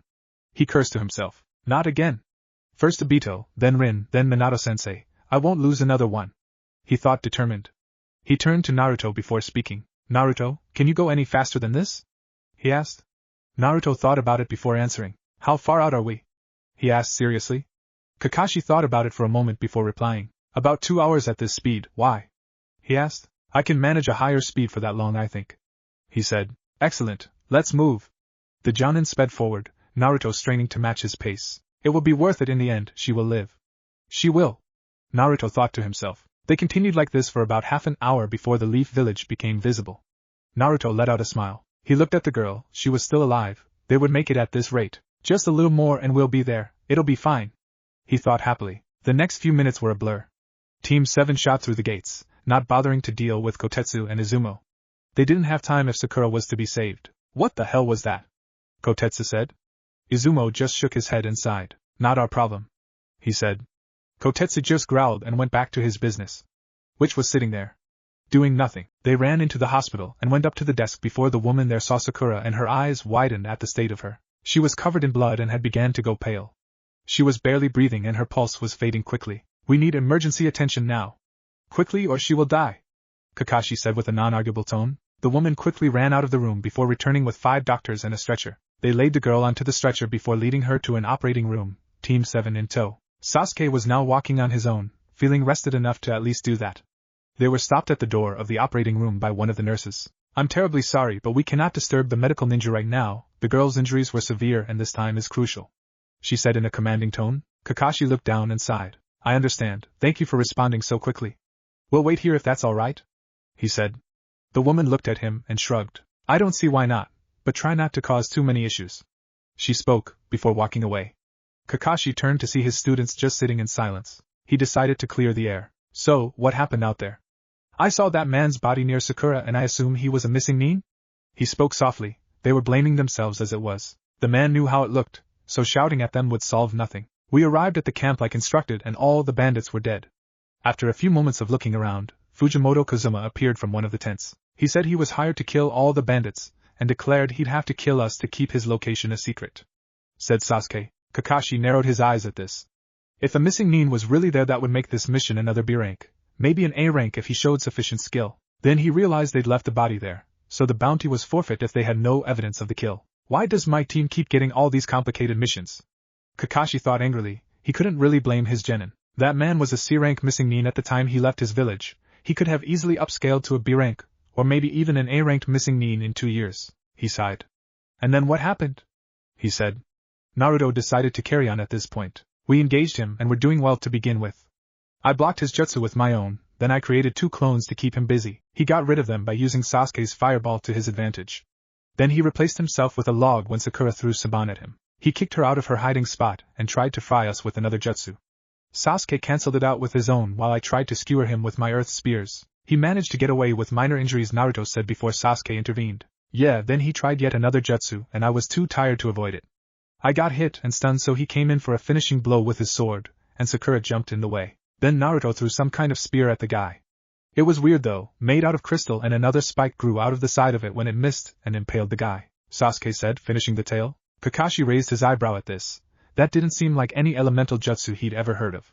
"Naruto, what did you do exactly?" he asked, with genuine interest. "I have no idea, to be honest, sensei. I was so angry at the guy I just did the first thing that came to mind, which was that," he said honestly. "Then it seems you have awakened some sort of Kekkai Genkai," Tell me, did you say anything when you used the jutsu? He asked. I think he said Shotan. Sasuke said. Wait a minute, I have a Kekkai Genkai. He said, not believing it. That is how it seems, Naruto. Why? Kakashi said, trying to look neutral. Naruto was smarter now, smart enough to know Kekkai Genkai are usually passed down from parents. It would be hard to believe that a village wouldn't be aware of a bloodline user dying, no matter what the occasion. The fact that Naruto had one would make him believe his parents did. He knew his mother, but now he'd have ammunition to question about his father. Don't try to act dumb, sensei. Kekkai Genkai are almost always genetic. My mother was an Uzumaki, so it wasn't her, so it was either my father or I managed to get it randomly, he said seriously. Kakashi just sighed at this and decided to tell the truth. Your father had no such bloodline, I have never seen it before, he said. Naruto just scowled. Another good chance down the drain, Kakashi sighed. He'd figure out about the bloodline later. Now, they had to wait to see what became of Sakura. Naruto had fallen asleep at some point during the wait. That's what it would look like to outsiders anyway. A certain chakra construct had decided to use his current mental instability to tug him into his mindscape. Naruto's mindscape. Naruto opened his eyes quickly with alarm. He felt strange, like he'd moved a mile in a second. He looked around and realized he probably wasn't far off. He was laying down in knee-deep water, in a dark system of corridors, with pipes zipping throughout the place and dripping every so often. There seemed to be a constant black fog in the place, something that irked Naruto more than the fact he was there in the first place. He decided to test his luck by calling out, "Hello? Anyone here?" He shouted down one of the corridors. He received a reply, all right. It wasn't human, but it was a reply. He was rewarded in the form of a bellowing roar. Naruto covered his ears and shut his right eye due to the sheer presence and the volume the roar imposed. He was seriously debating not moving from his spot, but he knew that wouldn't help him at all. He sighed and walked down the passage the sound came from for a long time, a really long time. Naruto was beginning to wonder if this was some silly genjutsu prank that had been used on him. He rolled his eyes at the prospect since he wouldn't escape a genjutsu with his chakra capacity and control anyway. He almost cheered when he arrived in what appeared to be a massive chamber with a gate in the end. He obviously didn't cheer due to the fear the massive gate was bringing up. He had begun to guess where he was. If he was correct, this would be an awkward conversation. A loud roar came from straight ahead this time, knocking him over into the shallow waters. Naruto was trying not to let his fear show, but who could blame him, especially with what was creating the noise? Well, look who decided to finally pay a visit to little old me. How nice of you, mortal, the creature said sarcastically. Naruto gulped at this. He was certain now. The creature roaring and speaking to him was the horror story mothers tell their children about. The Kyuubi no Kitsune. So, you are my little guest, are you? Naruto said, putting on a mask of confidence to try and make the fox at least respect his guts, if anything. Better to be respected than torn asunder. Oh, how fun. I get the smartass for a host. If you want to be funny, go find the Nibby. I hear she loves to play around with her hosts. The fox growled out. Naruto simply stood there with a raised eyebrow, surprised the beast hadn't threatened to feast on his entrails yet. You seem different to how you are spoken of in the village, Naruto said with furrowed brows. He didn't believe that the village wrecking ball of fur sealed into him could be sarcastic. He came to realize that the fox was just a natural disaster waiting to happen, but maybe that was an exaggeration. Of course I am. Mortals cannot begin to comprehend us. Your pathetic lives end before I can even blink. Disgusting, how you get any enjoyment in such short a time is beyond me, the beast spoke. Naruto let out a grin at this, knowing he could piss off the fox with his next statement. Well, I'm glad to see immortality doesn't make you any more intelligent, he said. The fox returned this remark by trying to slash him in two through the bars. Naruto simply jumped back with an amused expression. TSK, didn't anyone ever teach you to deal with your temper? He said. The fox just growled and lay back down. Naruto's smile faded with this. His fun had ended. He was curious about a few things though and decided to question the fox about them. You were responsible for me coming in here, right? He said, getting a slight nod in return. Did you want to speak to me about something? He asked, his curiosity piqued. If a giant fox wanted to talk to you, it was obviously relatively important. Getting straight to the point, I am bored, the fox said. Naruto stifled a laugh at the somewhat childish declaration from the all-powerful beast. As such, I have a request to make of you, he said, earning a groan from Naruto. And no, I am not letting you out, he said. The fox just growled before continuing. I wasn't going to ask, mortal. I simply wish to have access to your senses. Seeing your pathetic life will amuse me. In return, I won't try to kill everyone around you when you use my power. I will also allow you access to your initial transformation when you require it. Any higher and you will still go into a rampage, most likely, the beast said casually. Naruto raised an eyebrow at this. It really wasn't a terrible deal. It isn't like the Kyuubi could do anything with access to his senses. All right, I'll accept your deal. It sounds fair enough, Naruto said with a slight smile. Maybe the fox wouldn't be a massive pain in the ass. Maybe they could cooperate. The fox just snorted and continued. Well, since that annoying girl decided to convince you to be less of an idiot, I won't exactly get away with an unfavorable deal now, will I? He said somewhat rhetorically. Naruto just smiled again. Haku was great. As a friend. Yeah, I suppose you wouldn't, no? He said before he remembered something. You mentioned something called Nibi. There are others like you? He asked skeptically. The fox rolled its eyes at the length of this conversation. Why do you think I am the QB? There are 8 others, each with 1 tails more than the last. I am the strongest, whereas the Ichibi is the weakest. The more tails, the stronger we are. The beast said, slight arrogance in its tone. Naruto thought about this and asked one final question. So there are 9 of you? Is there any way to identify if one is sealed in someone nearby? The boy asked, genuinely curious. It would be great meeting a fellow container, since they shared a burden. I can tell when one of my brethren is nearby, and since I have access to your senses, I can talk to you without you entering this space. Now leave, I tire of your continued presence. The fox said before placing its head upon its paw and closing its eyes. Fine. The boy remarked until he remembered something. How do I get out of here exactly? He said. The fox groaned and placed its paws on its head. It's your mind, genius, just think it. The fox bellowed. Naruto's sweat dropped at that. He should have figured that out himself, really. The boy faded from the mindscape, not seeing the smirk on the fox's face. Well, he is certainly an interesting host. We shall see what you can do, Naruto Uzumaki. You better hope you do not disappoint me lest you find the same fate as your pathetic mother. The beast said eerily. Back in the real-world hospital, Naruto awoke to see a hand coming at him. He had no time to react until it hit him atop his head, and he grabbed it, and moaned in pain. He looked up to see Haku with an eyebrow raised. She sighed before speaking. Of course, now you wake up. There was irritation in her tone. Naruto was confused by this and decided to question it. What do you mean? He said, looking a little silly. Haku sighed and replied, that rhymed. I mean, I've been trying to wake you up for like 20 minutes. She shouted. Naruto cringed at her tone before realizing the fox must have been ensuring he didn't wake up until they were done. Or maybe he couldn't feel what was happening in the real world while in his mindscape. He'd have to be careful going into it again in future. Sorry about that, I was having an internal debate. He said, not entirely dishonest so that it wouldn't seem obvious he was lying. He never was the best liar. Sure you were. Anyway, you should know that Sakura is alive but in a coma and Kakashi-sensei and Sasuke have gone home. You should probably rest as well. It must have difficult, having your first kill and seeing a teammate get so injured. She said sadly. Naruto was a little surprised by this. He was so caught up he'd forgotten he'd even killed the guy. I kind of forgot about the kill.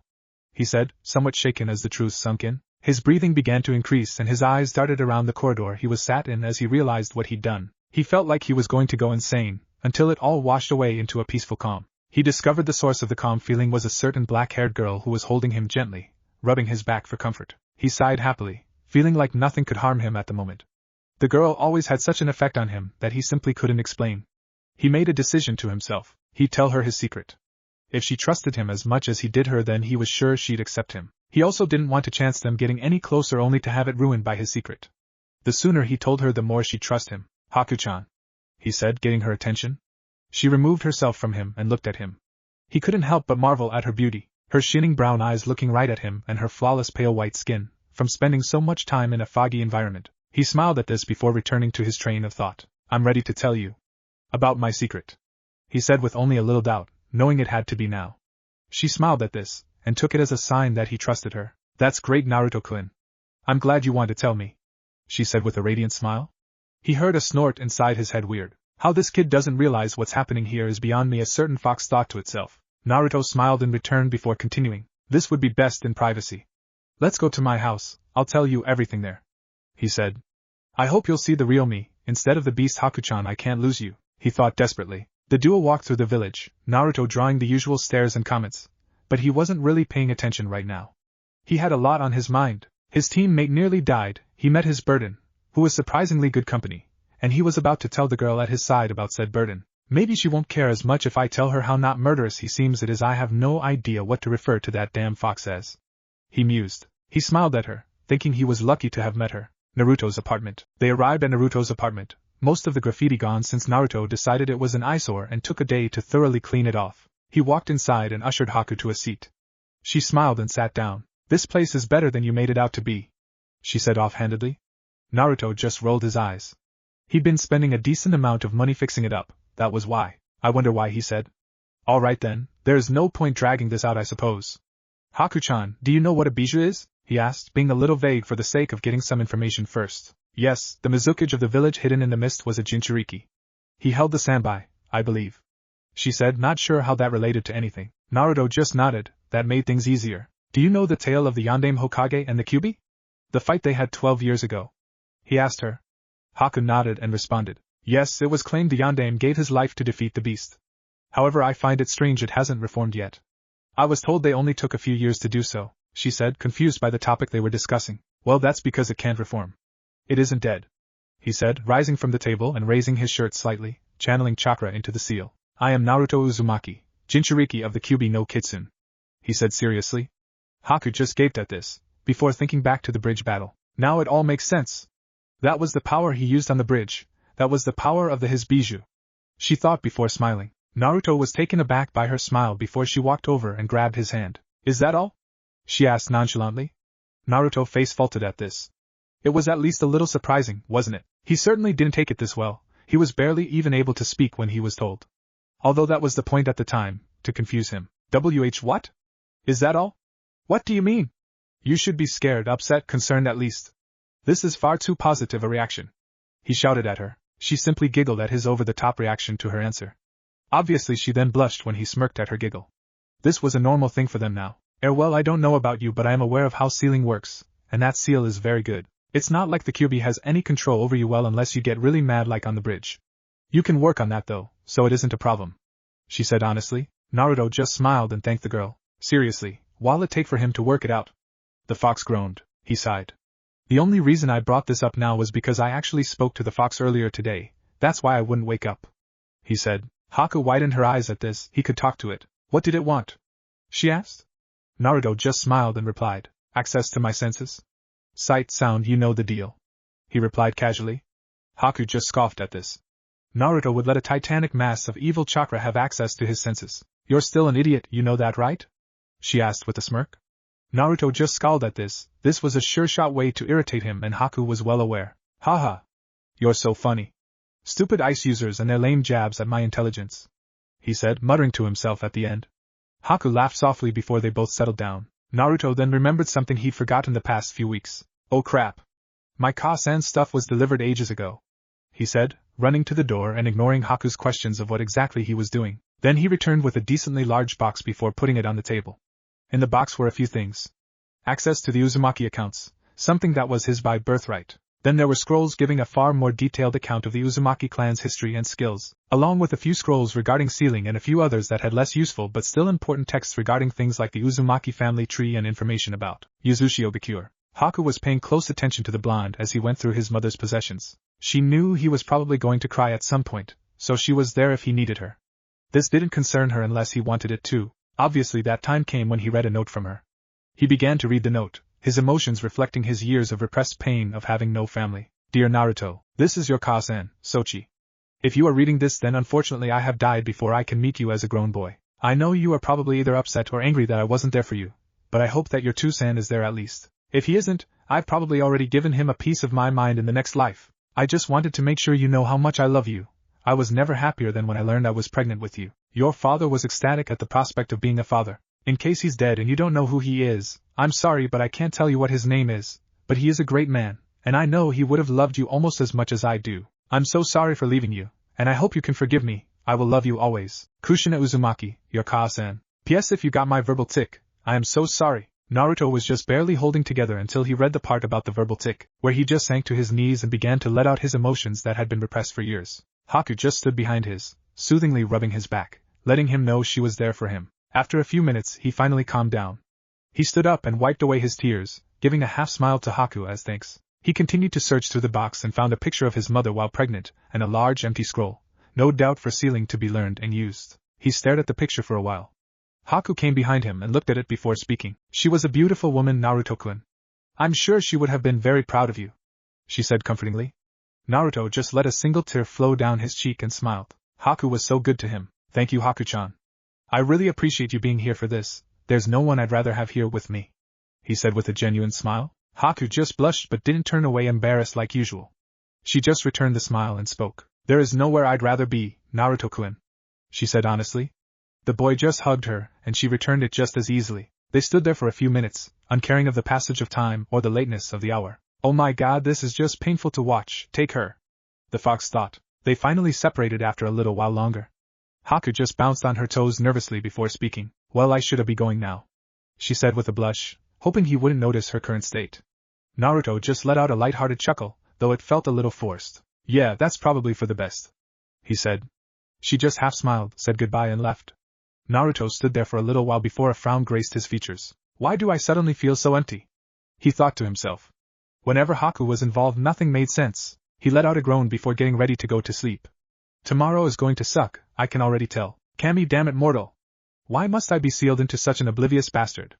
The fox finished, before giving up and going back to sleep. The Hokage's office. Hiruzen was reading a certain book written by a certain white-haired pervert, when Kakashi walked in looking a bit disheveled. The Sandaime quickly pocketed his book before entering Hokage mode. Kakashi did a small bow before beginning to speak. Hokage-sama, I would like to report a strange occurrence, the masked man said. The Hokage raised an eyebrow at this and replied, If you are here to speak to me regarding Sakura-chan, then don't bother. I am well aware of what happened to her, he said. Kakashi shook his head at this, making the Sandaime lean forward. Then I'm all ears. If you don't mind, Hokage-sama, could the ANBU leave for this? He asked calmly. The Hokage nodded and sent them out. He then sat back and ushered the man to sit. Kakashi bowed in thanks before taking a seat. It's about Naruto, he said nervously. What did he do this time? He said with smirk, remembering all the trouble he used to get into before he became serious about his career choice. The wizened Hokage frowned at this. His more serious nature somewhat concerned the man. The very businesslike and serious shinobi tended to become introverted, not bothering to live their lives. That's just it, Hokage-sama. He did something rather remarkable. He has unlocked a Kekkai Genkai I have never seen nor heard of, and Minato-sensei definitely did not have one, he said seriously. The old man's eyes bulged out of their sockets at this. The young knucklehead had a bloodline? What? What is it? What can it do? Hiruzen asked the Jonin. He simply sighed and decided to start at the beginning. Well, from what we have learned, it's called Shotan, crystal release. I'm sure you can guess what it does, the man said with a slight sigh. I've heard of that. During the last war, a few people were reported to be able to manipulate strange pink and blue crystals and make them do a very variable number of things. From what I can gather, that Kekkai Genkai can do just about anything a physical substance can do. It can be used like sand if the user so desires, the old man said, showing why he was revered as the professor. It was like he was reading from a textbook. Kakashi raised an eyebrow at this. It's that powerful? How on earth did Naruto get it? He asked. The Sandaime sighed and continued. Well, its power is questionable, but its variability is its greatest asset. Regarding Naruto, it isn't unheard of for people to carry dormant Kekkai Genkais or for people to suddenly develop one. They had to start somewhere, so obviously they can spring up randomly. The Shodaime was a good example. He was the first and only Mokuton user, so his body just developed it randomly, whether through the mixture of his parents' genes or not, the man said, showing his expert mind. I see, Kakashi said, contemplating what Hokage had just said. Honestly, it made perfect sense. All bloodlines started somewhere. Some are obviously just less blood-related than others. The Jinton was a good example, since both the Nidaime and Sandaime Tsuchikage had it, but they weren't related in any way. Now if that's all, Kakashi, I will be speaking with all the Jonin-sensei within the week, so be prepared, he said with finality. So it's that time already. He mused. Hokage-sama, I would like to make a request, he said, making the Sandaime focus his attention back on the man. Oh? What would that be, Kakashi? The aged Hokage questioned. Kakashi simply shrugged and continued. Well, one of my team happens to be in a coma, and if you are speaking to the Jonin-sensei about what I think you are, we will need another member, so I have an idea. I know a certain genin who currently is without a team. She would be a great benefit, he said vaguely. I see. Well, I believe that is an excellent idea, Kakashi. It will be done, the man said with a smirk. They both had one thought as Kakashi left the room. Naruto is going to be pleased about this. Naruto's apartment. Naruto, despite being in a good mood when Haku left, still could not drift off to sleep. He was worried, plain and simple. His failure to protect his precious people had put Sakura in a coma. He was worried he would get the others hurt as well. No use moping about it.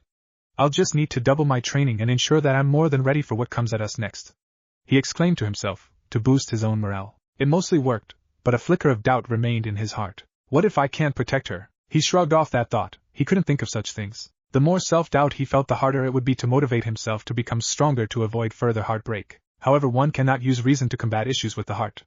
The heart is not a logical thing. It runs entirely on emotion. He groaned and got dressed before leaving. Just outside the village, unable to sleep, Naruto decided to go to a nearby river just outside the village to practice the water walking technique Kakashi had informed him of. That conversation was a rather awkward one, to say the least.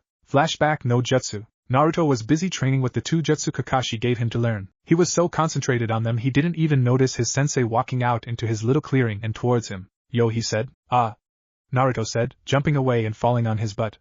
Kakashi's sweat dropped at this. He really needed to work on his observation skills. No need to jump out of your skin, Naruto. It's only me, he said, making Naruto scowl.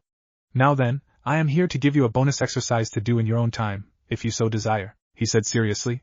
Naruto rose an eyebrow, urging the man to continue. Put simply, your chakra control is awful. We both know why, but that doesn't change the fact now, does it? He said, making Naruto pout. He let out a small laugh and continued. There is a chakra control exercise that doubles as a life skill. It is known as the water walking exercise.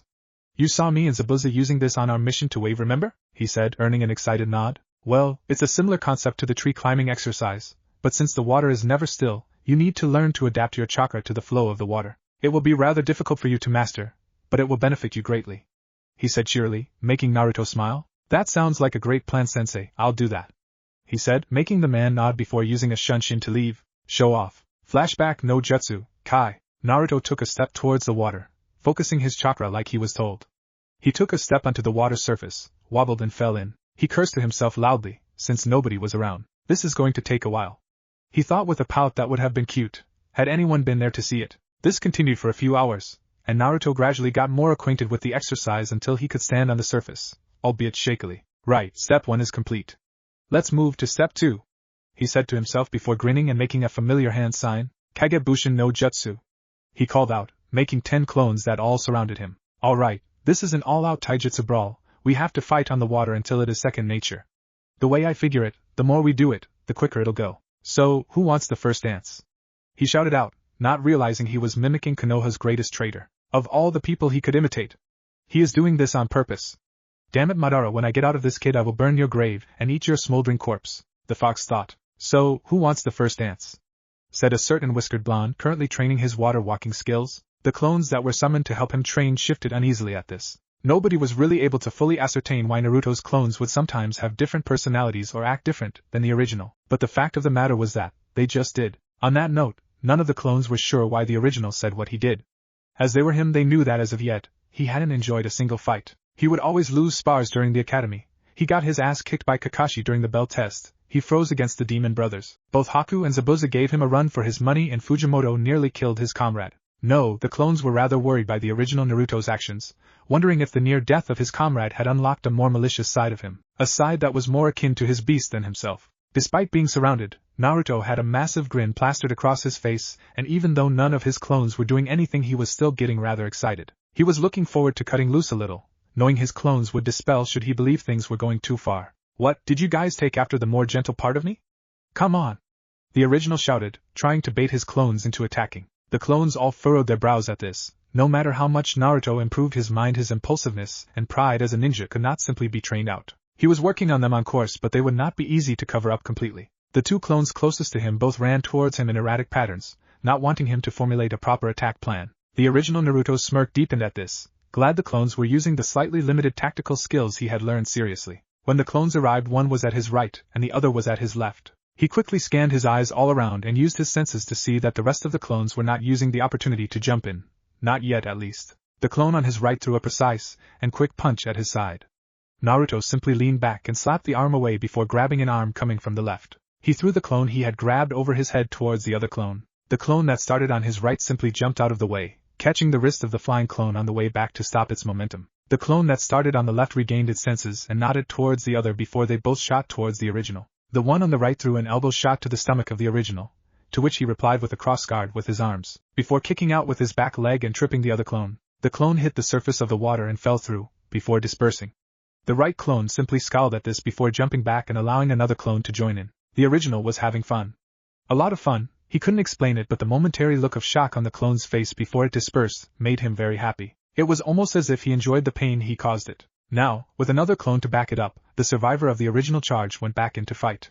They once again fought in tandem to gain the advantage, the clone on the right jumping up using chakra to get behind while the other used the feint using a weak punch before kicking out with the back leg. The original grabbed the punch unaware of the feint and was kicked back. He was about to retaliate when he stumbled and sank in the water a little. Damn, I guess this exercise is necessary, the original said, aware that a real battle would make him receive a few blows, requiring his use of water walking to be perfect unless he wanted to give his opponent an advantage. One of the furthest back clones went to take advantage of the original's plight when said person kicked off the water with the still stable leg and did a twirl which enabled him to give a harsh kick to the clone's head, dispelling him also. 2 down, 8 to go. the original said with a bloodthirsty grin. The two that ran in previously just rolled their eyes and advanced again. The original had a thought at this. May as well give it a shot, can't learn unless you try, I guess, he thought before gathering his chakra in his hands, the left cupping the right, level with the ground. He smiled when the weight in his hands began to rise. Success. He thought happily. Showtime, Suihono Sampuzu. Crystal release, crystal scatter, he said, throwing multiple small crystals of no obvious shape towards the advancing clones, peppering them until they finally dispersed. He smiled with glee, the clones raising their eyebrows at the on-the-fly use of a new technique. That's 4. Who wants the next dance? The original said. The clone sighed at this. The original was getting far too into this. They should end it before he tries anything too destructive. Then again, that'd require them to either dispel and anger the original, who could simply make more clones, or do something destructive themselves. Neither option was preferable. Yeah? Keep talking, smartass. Clone designation crash test dummy number 4 said. The original just looked at the clone and chuckled. He was glad they were using tactics, feints, and the opponent's emotion against him. It proved that he was improving. Even if he was not the one using those things, his clones shared his thought process. I plan to, he said tauntingly. The clone fumed at this, unaware his temper tactic backfired. He charged at the original with reckless abandon and simply threw a sloppy punch at the original, who simply leaned back and hit the clone in the jaw with the bottom of his hand. The clone dispelled, and Naruto chose to keep its memories as information. Note 1. Work on anger issues. Long-term issue. He mused absently, using his improved mind to pick out the faults the clones were displaying so that he could iron them out. He then thought back to the feint he was tricked by. Note 2. Analyze enemy attacks more clearly. Can be done through clone sparring. Come on now, are you guys even trying? Maybe I should just fight myself. Wait, never mind, he said, trying to taunt more clones into giving into their anger so he could try to deduce what triggered the outbursts. Surprisingly, none of them reacted. Strange, what was different? Better yet, why didn't I react to the taunt they did to me? Bah, this is confusing, he thought, slightly annoyed that he was so impulsive and random. He looked around, but only saw 4 clones. He raised an eyebrow in surprise when a fist came out of the water, heading straight for his face. He grabbed the wrist and sighed. Too much force. We must be able to correct ourselves should the first blow be ineffective, he said, kicking the clone in the face and dispelling it. He was sure he learned to throw his punches better than this. Then again, the force was used to eject the clone from the water, so it could be forgiven. Still useful to note though, he thought. That leaves 4. Are you too tired to tango? He said, unaware that he hadn't slipped through the water for a while now. The clones maintained their focus, albeit with a small scowl. The original smiled happily at this. Nobody can doubt the effectiveness of clone-aided training, he thought. Please, you should know we don't get tired, one of the clones said sarcastically, the indomitable stamina of the Uzumaki mixed with being a Jinchuriki making them unstoppable in a battle of attrition. I guess I should. Though, that may not apply to you guys. I have not seen any clones in a long battle. Maybe the stamina of clones is reduced. You never know, he said thoughtfully. The clones seemed to ponder this before getting back into the game. The original, tiring of the standoff, charged and seemingly headstrong, though if one were to analyze him carefully, they would see he positioned himself in a way that allowed his to quickly correct his steps in a moment's notice if the need should arise. One of the clones was not analyzing carefully though, and quickly ran to his side and jumped at him, leg pulled back. The original smiled with his eyes opened wider than normal, giving him a rather fearsome expression and correcting his footing, quickly shooting to the side before a kunai shot out of his sleeve, connected to a mechanism that can extend and retract to allow the blade to be used as a surprise weapon. He quickly grabbed it in both hands and mercilessly stabbed it into the clone's back, behind where the left lung would be. The clone let out a cry of pain before dispelling. The original just smirked and backflipped away before the clones could attack. Only 3 more, how will you defeat me? The original mocked playfully. The 3 clones unconsciously took a step backwards. The original didn't realize how imposing he looked at the moment. No reply?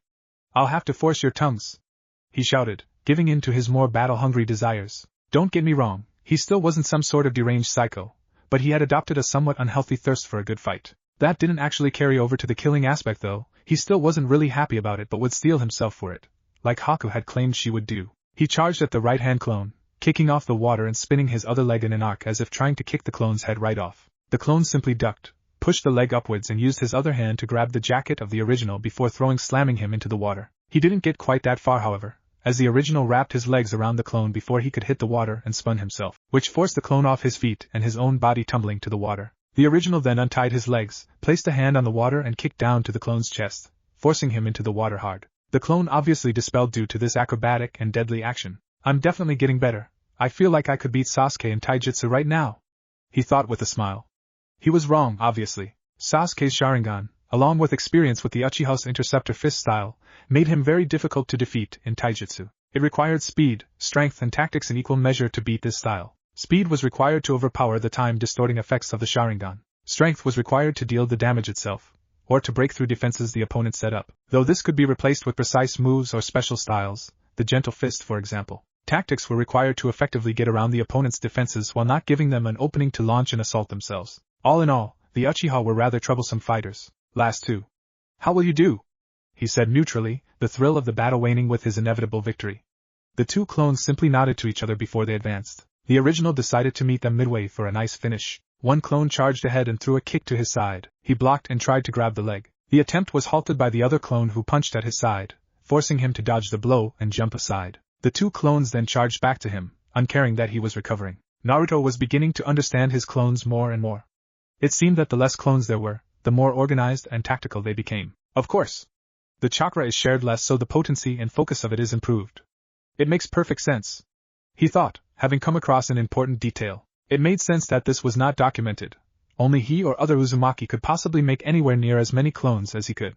Well, them or other Jinchuriki. As he steadied himself, the clones arrived in front, one punching stomach level, while the other jumped over him and kicked towards Naruto's head. The original simply smiled. He grabbed the arm of the first clone while tilting his head to avoid the kick. Then he threw the first clone upwards, causing it to collide with the airborne clone. The clone in midair was sent flying away while the other dispelled. Naruto's smile returned, knowing with one clone they were essentially the same, as the chakra was focused in a single place. Well, you're the last man standing.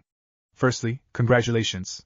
Secondly, let's end this dance with a show, he said, making the other clone smile and nod. The other clone pulled the kunai from his wrist mechanism while the original started to maneuver around the blows the clone was attempting to land on him. He's aiming for important sections, though none of them are lethal. Makes sense, I suppose. Killing the original would be bad for him, he mused. He saw an opening in the clone's defense and decided to capitalize on it. He made a quick grab for the clone's jacket and tossed him over his head, so the clone collided headfirst with the water. Naruto, now out of clones, simply walked over to the land and collapsed on the ground. He smiled happily, all the information he gained from the spar giving him new ideas for his training and general fighting style in the future. Not to mention he managed to make a Shotan Jutsu without instinct. Now he'd be able to start training his bloodline, further honing his skills and widening his skill set. He closed his eyes, the mental feedback of the clones mixed with the physical workout catching up with him. He unwittingly fell asleep then and there. The next day, Naruto awoke with a headache. He was in a small clearing with a large pool nearby.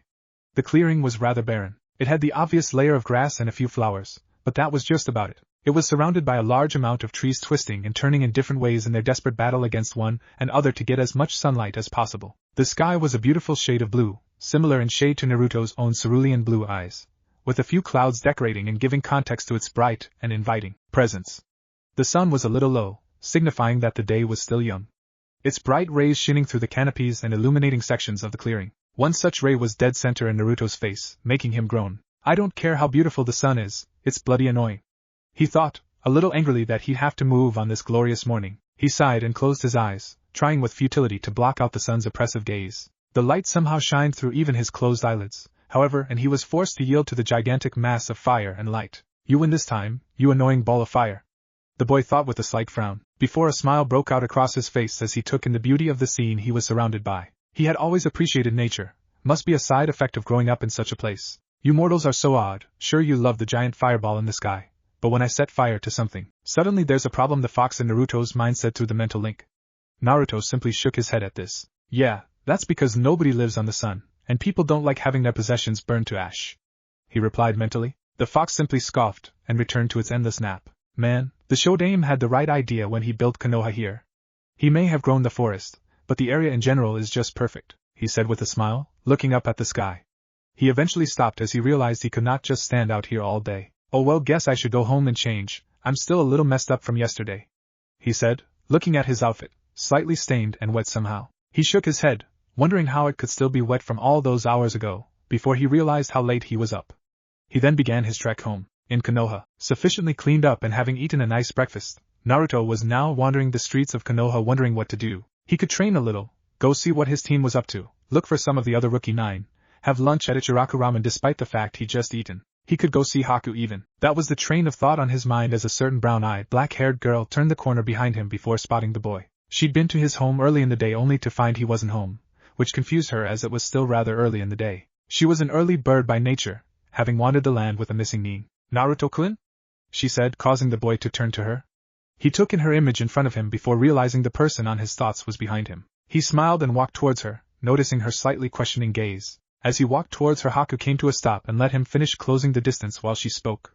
Where were you this morning? I came over to see you and you weren't there, and it was pretty early, she asked, earning a slightly nervous smile from the boy while he ruffled the hair on the back of his head. I kind of fell asleep out in the forest after some late night training. I guess I lost track of time, he said, earning a huff from the girl while she shook her head and placed her arms beneath her chest. The boy could be so careless sometimes. It was a wonder he hadn't done something ridiculously stupid and gotten hurt. Well, that was stupid, wasn't it? Now then, about the reason I say, what the hell is that? She said. The boy raised a brow before turning and seeing quite possibly the most pathetic thing he'd ever seen. There was a square, cardboard box coming towards him. The box noticed he was looking and came to a rather clumsy halt. The duo just sweat dropped at this, wondering how anybody could be so monumentally stupid as to believe this would fool a shinobi. I can't believe I didn't sense their approach. I am so going to slap myself when everybody is looking away, he thought, honestly disappointed in himself. He sighed and spoke. All right, Konohamaru, you can come out of the box. The other two as well, he said, using a technique to simulate sensory. It was nothing in comparison to actual sensors, but it was useful to have. It basically involved focusing on nearby presences with the user's own chakra as a medium, sending it out to attach to others and send feedback to the user. While the technique is nameless, it is still a valuable tool. The box then exploded in a large multicolored cloud. The cloud eventually cleared to reveal three individuals: Konohamaru, a boy with spiky brown hair and black eyes who wore a yellow shirt with the Konoha symbol in red on the front, gray shorts, and a long blue scarf. He also wore a pair of goggles. Next was another boy Naruto didn't know. He had short brown hair and black eyes. He wore a simple blue shirt with a zip in its center, a pair of brown pants, sandals, and a matching pair of goggles to Konohamaru. Lastly, was a female. She had orange hair, tied up with red elastics and two large pigtails with a perpetual blush. She wore a red tank top over a pink t-shirt, gray pants, and traditional sandals. Naruto was generally unamused by this show and decided to let the boy explain why he was following him. Not that he really needed him to. The boy strangely idolized the blonde shinobi, but he idolized the idiot, not the newer and more intelligent ninja the blonde had become recently. It made him question the sanity of the young boy. A large coughing fit was occurring between the three youths. One of the males decided to comment on their genius idea. I think we used too much gunpowder. This caused Naruto to face fault. They could at least do that right. They gathered their bearings eventually and began an introduction that would make even Jiraiya face fault. I'm Moegi, the sassiest kunoichi in preschool. Check me out, said the female, now identified as Moegi. I love algebra, call me Udan, said the male, now known as Udan. And I'm the #1 ninja in the village, Konohamaru, said Konohamaru. And when we're all together, we form the Konohamaru Ninja Squad, they said in tandem. They all looked at Naruto expectantly, but he was barely able to decide whether to laugh at the pathetic display or to sigh and tell them how foolish they are. So he chose the middle option, to look at them disapprovingly with a twitching eyebrow. Right, said Naruto. Haku just giggled at this while the Konohamaru corps just looked at the boy with inspecting gazes. Konohamaru noticed the difference in his attire almost instantly, and decided to question it. Hey boss, what happened to your cool orange outfit? He said, making Naruto sigh while Haku started to tremble with a mixture of disappointment in Naruto for ever wearing it and fury at Konohamaru for actually approving of the monstrosity. It needed to be destroyed. With a lot of fire. Then buried, he said with a slight grimace. What do you mean, boss? That outfit was great, he said. Haku couldn't take it any longer and decided to get involved. What is wrong with you? That thing was disgusting, she said with anger written all across her beautiful face. Her expression made even Naruto step back in fear of what she might have done. Konohamaru was even more oblivious than even Naruto though, so he was unaware of what was going on. What would you know? That was great on the boss. It had character, the young scarf boy said, while Naruto just sunk to his knees. Doesn't this outfit have character? And why on earth is he defending that thing? After taking it off for a while I couldn't even stick it being in the same building as me, he thought to himself. Naruto-kun should not degrade himself to wearing that filth, she said with determination. Konohamaru was getting a little confused at Naruto being so strongly defended by the girl. Hey boss, who is this girl? He said before looking at Haku, who was looking at Naruto, who caught her gaze, making her turn away with a slight blush. Oh? This is Haku-chan, a friend of mine, he said with a small smile. Konohamaru had a small light bulb go off in his head before rubbing Naruto's back and speaking. Oh, I get it. Nice catch, boss, he said with a blush and a silly grin. Naruto looked at him and raised an eyebrow. Konohamaru took this as a sign to continue. You know, she's your, he said, raising his pinky finger. Girlfriend, right? He said, making Haku blush a color that would have made Kushina proud while Naruto started spluttering out excuses, which somehow seemed to be hard to say for whatever reason. You brat! Haku shouted. Whether that were true or not, you have no right to bring it up. It is our business. she said, unknowing avoiding outright denying it. Seeing the look on her face and the fact that Konohamaru was kind of an idiot, Naruto decided to give some friendly advice. Yo, Konohamaru. You like being a pincushion? He said, earning a shake of the head. Then I advise you start running, soon. He said, nodding towards Haku. Konohamaru saw the look on her face and silently prayed to Kami to save him before sprinting down the alley. Naruto looked on with a slightly sadistic laugh as he saw his young friend, Reed Stalker, getting chased by Haku, who was using her Saban rather effectively. He eventually decided to follow so the girl didn't put him in a near-death state. He turned the corner to see Konohamaru get hoisted off the ground by a teenager wearing a black, full-body cat suit and strange purple war paint decorating his face. The front of his suit had a circle design with a split down the center, cutting the colors on both sides. The right side was purple while the left side was yellow, the outline of the whole thing being a white line. Next to him was a girl with blonde hair and 4 short, spiky ponytails and teal eyes. Her outfit consists of a single light purple, off-the-shoulders garment that extends halfway down her thighs with a scarlet sash around the waist. She wore fishnet over her shoulders and legs and a black forehead protector around her neck, where it couldn't protect her forehead. Genius. That hurt you, brat.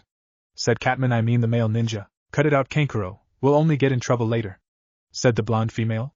He just scoffed and replied, Don't worry, Tamari, I just want to play around a little. Said the newly identified ninja named Kankuro. I highly advise you release that boy immediately. Came the calm voice of Naruto. Kankuro raised his head to look at the boy, and was made slightly nervous by the way the boy looked so calm, and yet was so imposing. It reminded him of a certain individual he knew, and that made it all the worse. What are you going to do about it? He said arrogantly.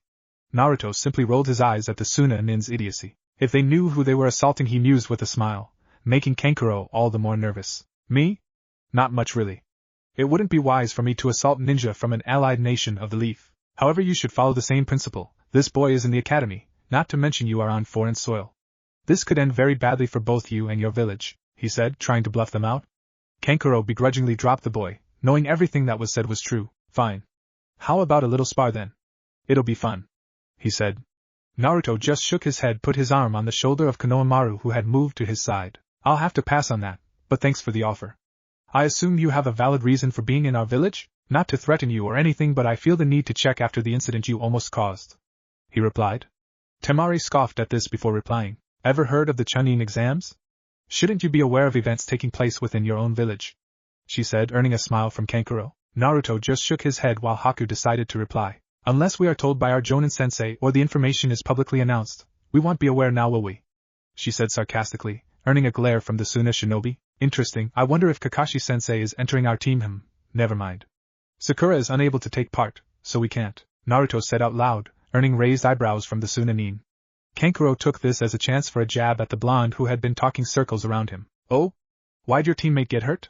You screw up or something, you look like the type to do something like that, he said, though he immediately wished he hadn't. An oppressive aura began to surface from the blonde, making Kankuro sweat and Temari's eyes to widen. It's just like him, she thought fearfully. Don't you dare insinuate that her injury was my fault. We were facing an enemy stronger than us, and we did the best we could in this situation. Understood?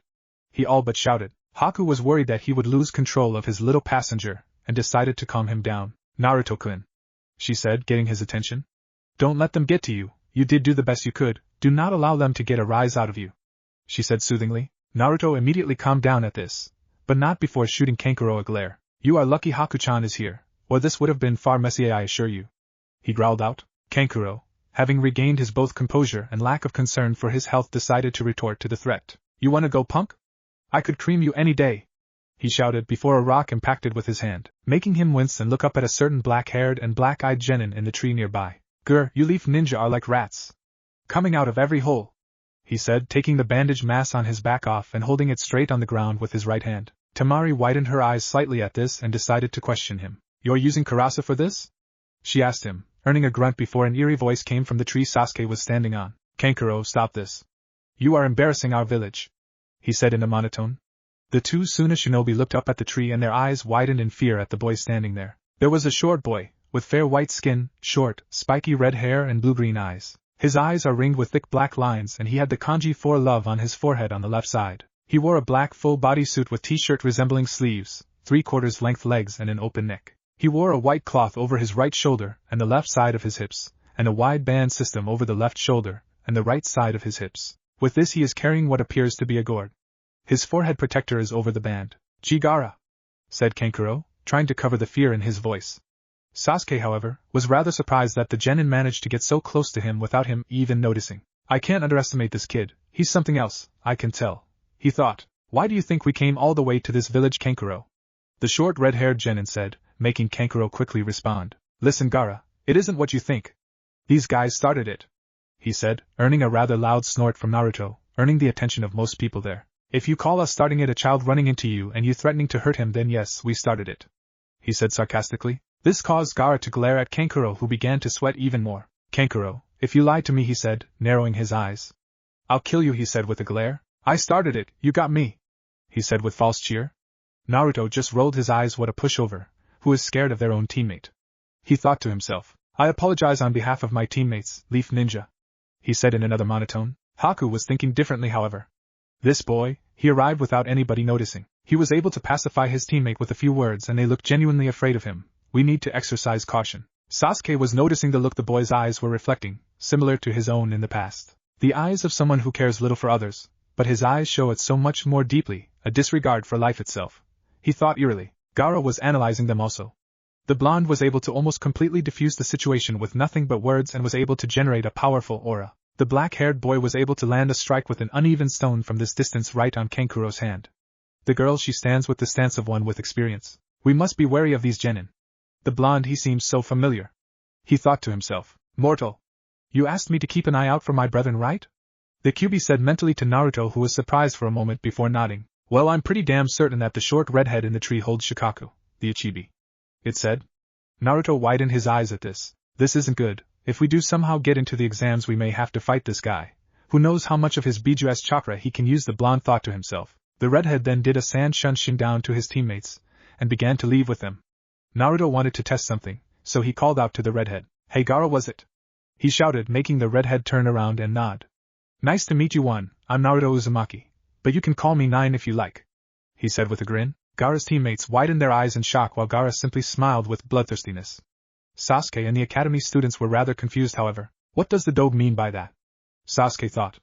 Yeah, he still calls him dobe. He can't train that out. Then I look forward to seeing you in the exams, Uzumaki, he said before turning to leave. Naruto just smiled while Haku was worried. She knew what Naruto was referring to and quite frankly it scared her. Nice one, dobe. If it weren't for that little outburst when he mentioned Sakura, you would have handled that perfectly, he said with a smirk. Naruto just growled and turned away. Yeah, whatever, let's just get something to eat, shall we? He said, getting nods from his team before they left the Konoha Corps to realize they'd been ditched. A certain sound team in the trees were watching the whole thing for a little information. Well, the Konoha team were certainly interesting. We need to look out for the blonde and the black-haired boy. That redhead didn't look normal either. We may have some tough competition, the bandaged male said. The other two nodded before leaving. Meanwhile, in the Hokage Tower, in a room in the Hokage Tower, the Sandaime was sat at a large desk with a large assortment of jounin in front of him. They were not simply jounin, however, they were all jounin sensei. Now then, since you are all here, we can begin. I called you all here for a reason, though that reason should be apparent to you all already, the Sandaime said. They earned some murmurs from around the room. 7 days from now, the 1st of July, we will begin the Chunin selection exam. The Sandaime continued. Those in charge of this year's rookie genin, step forward, he said, making Kakashi, Asuma and Kurenai walk to the front. Now then, will any of you three nominate any of the genin you teach? As you know, any genin that has completed 8 missions will be eligible to enter the exams. While it is preferred to have completed twice that, it is not essential, he said. Now then, Kakashi? The Sandaime said, looking towards the Master Elite Jounin. Kakashi held up his middle and pointer fingers and began to speak, as though reciting a prayer. From the 7th squad that I lead, Sasuke Uchiha, Naruto Uzumaki and the replacement of Sakura Haruno, Hakuyuki. I recommend those 3 to the Chunin selection exam under my name, Kakashi Hatake, he said, earning some mutters. From the 8th squad that I lead, Kiba Inuzuka, Shino Aburame and Hinata Hyuga. I recommend those 3 to the Chunin selection exam under my name, Kurenai Yuhi, she said, causing the mutters to increase in intensity. From the 10th squad that I lead, Shikamaru Nara, Choji Akamichi and Ino Yamanaka. I recommend those 3 to the Chunin selection exam under my name, Asuma Sarutobi, he said, causing the mutters to erupt into shouts. Wait a minute! Are you trying to destroy these kids? They only left the academy a few months ago. Iruka shouted from further back in the queue, because apparently a random Chunin Academy teacher was there for no reason. Well, I don't know about my fellow Jounin, but I am very confident in my team. If you are worried about Naruto, don't be.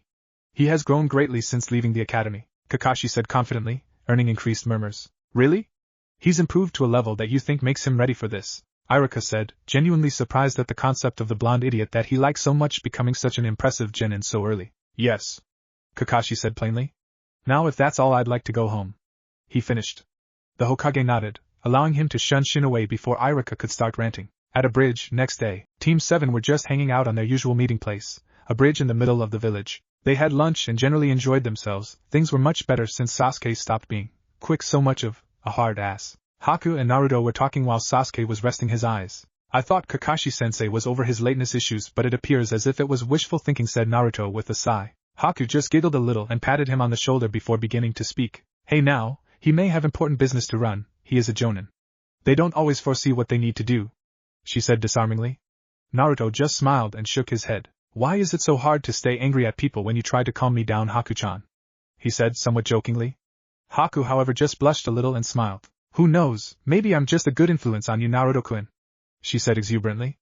Naruto just laughed and looked towards the sky. That was never in question, Haku-chan. You've done a lot for me since you came to the village, and I'd like you to know that I'm very thankful for it. I'm glad I met you, he said casually, as if it were easy as can be. Haku, however, was lost for words.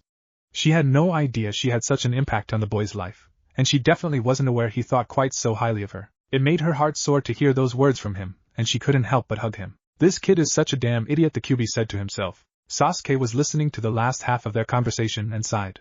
They were both so complacent. It was nice that none of them really had any issues, but he could never truly forget what his brother did. He would try, but he may never let it go. Yo! Came a lazy voice from above. The genin turned to see their teacher perched on one of the arches of the bridge. Hey sensei, what's the excuse? I assume you have one? Naruto said somewhat bored.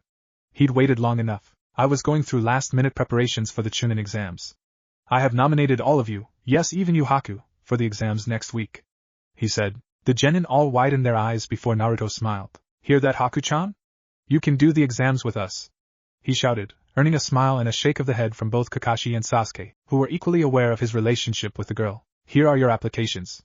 My recommendation does not mean you have to take the exams. If all three of you sign the applications and go to the Academy Room 301 at 3 p.m. 5 days from now, you will be allowed to take the exams. If not, you can't. John, he said, using a shunshin to leave. Well, guess I'd better get right to it then, Haku-chan. Sasuke, want to go train or something? Naruto asked, earning smiles and nods from the both of them. All right then, let's go, he said before they darted off. At the academy, day of the exams, Naruto, along with the rest of Team 7, were standing in front of the academy at 2:30 p.m. All of them were ready for the exam, though for differing reasons. For Naruto, this was the next step towards his goal, to be Hokage of the Leaf Village. Even the fourth had to advance through the ranks genin to jonin before becoming Hokage, and he should be no different. If he were, he wouldn't get the respect he desired. For Haku, this was an opportunity to stay with her precious people. The entirety of Team 7 were now precious to her, even if Naruto was still soundly in the lead in that department. If they were to advance without her, she would be rather disappointed, so she would do her best. For Sasuke, well, he was here to test himself. That was what he would usually have said anyway. Now, however, he was here to support his team, his friends. He was here to advance through the ranks to better protect his village, his home. The will of fire was beginning to burn in the young Uchiha. Whatever their reasons, one thing was for certain. This exam would be exciting for all of them. Oh, how right they were. They got to the second floor to see a sign with 301 on it. Naruto rolled his eyes, Sasuke scoffed, and Haku's eyebrow twitched. How stupid did they think the genin were? Naruto, however, thought it might be fun to increase the competition by letting the other teams in on the illusion. Well now, that is a nice genjutsu you have there. You do that all by yourselves? He said sarcastically to the disguised Izumo and Kotetsu. Disguised equals younger. The two Chunin smirked at this and decided to reply. Oh, noticed that, did you? Just because you can see through it doesn't mean you're ready to be a Chunin, Kotetsu said, dashing forward to test them. Naruto sighed and got ready to counter when a male wearing a green jumpsuit with orange leg warmers blocked the disguised Chunin. At least there's some orange, thought Naruto. Then he noticed his eyebrows and gagged. He also had his black hair in a bowl cut. Hey, what happened to the plan? I thought you were the one who said to hide our ability? Said a pale-eyed boy. He had long dark brown hair with a ponytail at the end and wore a black forehead protector that he wore snugly over his forehead. He wore a khaki shirt, under which he wore a dull blue shirt with a mesh armor underneath it, dark brown shorts, blue shinobi sandals. He also had bandages wrapped around his right arm, chest, and right leg. Next to him was a girl with brown, in Chinese-style buns. She wears a pink sleeveless chipao-style blouse with red sleeve trimmings and yellow fastening buttons as well as dark green pants and standard blue ninja sandals, Lee replied. I know, it's just the female with him, just sighed and replied. Never mind, it's over. Forget it, she said, shaking her head. Lee then walked over to Haku. Haku began to slightly back away under his gaze. He is a character. Haku thought. My name is Rock Lee. You are Sakura, correct?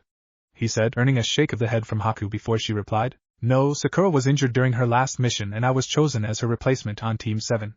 My name is Hakuyuki, it is a pleasure to meet you, she said, gritting her teeth trying to be nice at the end. In that case, please be my girlfriend, I will protect you with my life.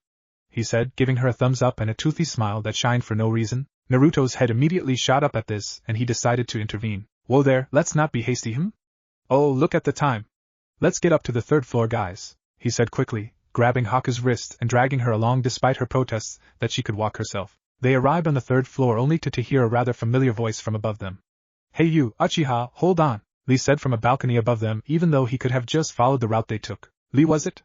What is it you want? He said neutrally. Lee simply took on a determined expression at this and continued. I wish to fight you, right here and right now, he said, earning a sigh from Haku, a shake of the head from Naruto and a HN from Sasuke. Okay? Why should I? He said, clearly bored with this charade. Naruto, however, had a thought. He walked over to Sasuke and whispered to him, Sasuke, fight him and throw the match. It'll make him underestimate us later on. He said deviously. Sasuke just smiled and looked at Lee. Never mind, let's do this. He shouted, his false arrogance back up. Let's us fight. Lee said. Team 7 had just walked into room 301 in the academy building for the start of the Chunin exams. Needless to say, they were a little surprised by the number of genin applying for the exams, but realized that there were a lot of genin in each village, so it wasn't hard to believe that there were so many for one exam. All eyes were on them as soon as they entered the room. Sasuke and Haku stood looking as passive as humanly possible. Sasuke simply didn't care about being looked at. He was used to it with all his damn fangirls, while Haku had been in her fair share of uncomfortable situations around Zabuza. Naruto was a little different, however. He was standing there with an almost predatory grin on his face, putting off a great deal of the onlookers. The few that didn't look away to begin with definitely changed their mind when he started releasing Ki that seemed to come naturally to him. Must have something to do with the massive hatred in his stomach. Bah, I've seen stronger Ki from a cat. Then again, I'm related to a cat, forget it, the Kyuubi said from within Naruto, who raised an eyebrow at the casual conversation the fox was trying to initiate. Maybe the fox really was bored. I'm touched you want to chat, fuzzball, Naruto said mockingly, earning a rather loud roar from within his head. He cut the mental link before the Kyuubi fried his brain with pure volume. Naruto's strong performance earned a look of puzzlement from his teammates, who decided to question the blonde. When did you start training your Ki? It isn't something people just do, Sasuke said. Naruto, who hadn't informed his Uchiha friend about the Kyuubi, decided to make an excuse. Oh, a little bit after the wave mission, since Zabuza did such a good job of it, he said deceitfully. The advantages of a giant fox within you is you learn how to be a bit of a trickster. Maybe that's where his pranking side came from. All conversation between the team ended with a loud and obnoxiously annoying scream echoed throughout the room. Said scream just so happened to consist of a certain black-haired boy's name. Sasuke Kyuin, came the voice of Ino, who jumped at Sasuke and wrapped her arms around his neck, earning a groan of irritation mixed with laughs from his teammates. Where have you been, Sasuke-kun? I haven't seen you in weeks, she said. After finishing his brief but still highly enjoyable laugh, Naruto decided to intervene before Sasuke could go nuts. All right, Ino, give the guy some space before he freaks out. Between you and me, I think he's nervous around girls, he said playfully, earning a scowl from the Uchiha. Ino turned to him and raised her eyebrow. Who are you? You seem familiar, she said, while her teammates arrived from behind her. Shikamaru instantly raised his eyebrows, while Choji, like Ino, didn't quite realize that the blonde was Naruto. I'm hurt, Ino. I'd think you would remember a classmate. Then again, I can't really complain since my academy performance was inadequate, he said thoughtfully. Ino thought about it for a moment before dropping her jaw. And Naruto? What happened to you? She said, taking in the completely transformed blonde in front of her. He was wearing decent clothes, he seemed less annoying, not that she could talk, and he even seemed taller. The blonde just smirked and rolled his eyes. These reactions were so worth the effort. Oh well, you know. Haku-chan convinced me to study. I bought new clothes, I started eating healthier, and the physical conditioning exercises helped to create a better me. Why do you ask? He said jokingly, knowing none of the other rookie 9 would have gone through such a transformation. Shikamaru decided to cut in at this. You are so troublesome, Naruto. I swear I didn't think you could get more troublesome, but you did it. Naruto just laughed and shrugged it off. Well, the gang's all. Who are you two?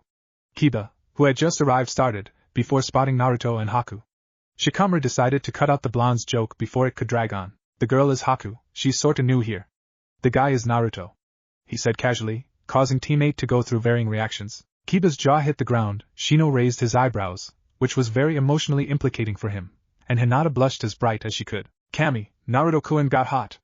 Now I just need to get him away from that tramp, Hinata thought to herself. Since she'd seen Naruto and Haku going into her apartment building, she had been improving quite a bit, mostly in the confidence department. She had rid herself of her baggy jacket and simply wore what she did before, albeit without it. No way. Naruto was a loser just a few months ago.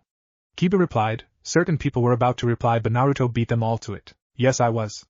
Now I am not. Must I clear that up further, or will that explanation suffice? Naruto said, trying to make his sentence as complex as possible to mess with Kiba further. He simply nodded with a stupid look on his face while Naruto stifled a laugh. Could you guys keep it down? You are awfully noisy, said a gray-haired teenager with large circular glass. He wore a dark purple, high-collar shirt and matching pants, a white undershirt, fingerless gloves with armored plates on the back, and a white cloth waistband worn at an angle. You guys must be the new rookies, right? You should probably try to act more mature, like the blonde kid. It'll help you from looking like green-as-grass morons in front of the competition, he said advisability. Naruto inwardly smiled at the praise but couldn't help but think something was off about the boy. His smile seemed fake. As much as I appreciate the praise, who are you exactly? Oh, and before you say, I should introduce myself first since I asked. I am Naruto Uzumaki. You are? He said. The boy smiled at this. That was exactly what he was going to say, to mess with him. The name's Kabuto. Pleasure to meet you, Naruto-san, he said pleasantly. Naruto had to suppress a shiver. Kabuto was giving him bad vibes. Oh, and before you worry about me, you should worry about all the people behind you. The rookies turned around to see the room glaring at them and releasing a pretty pathetic amount of Ki.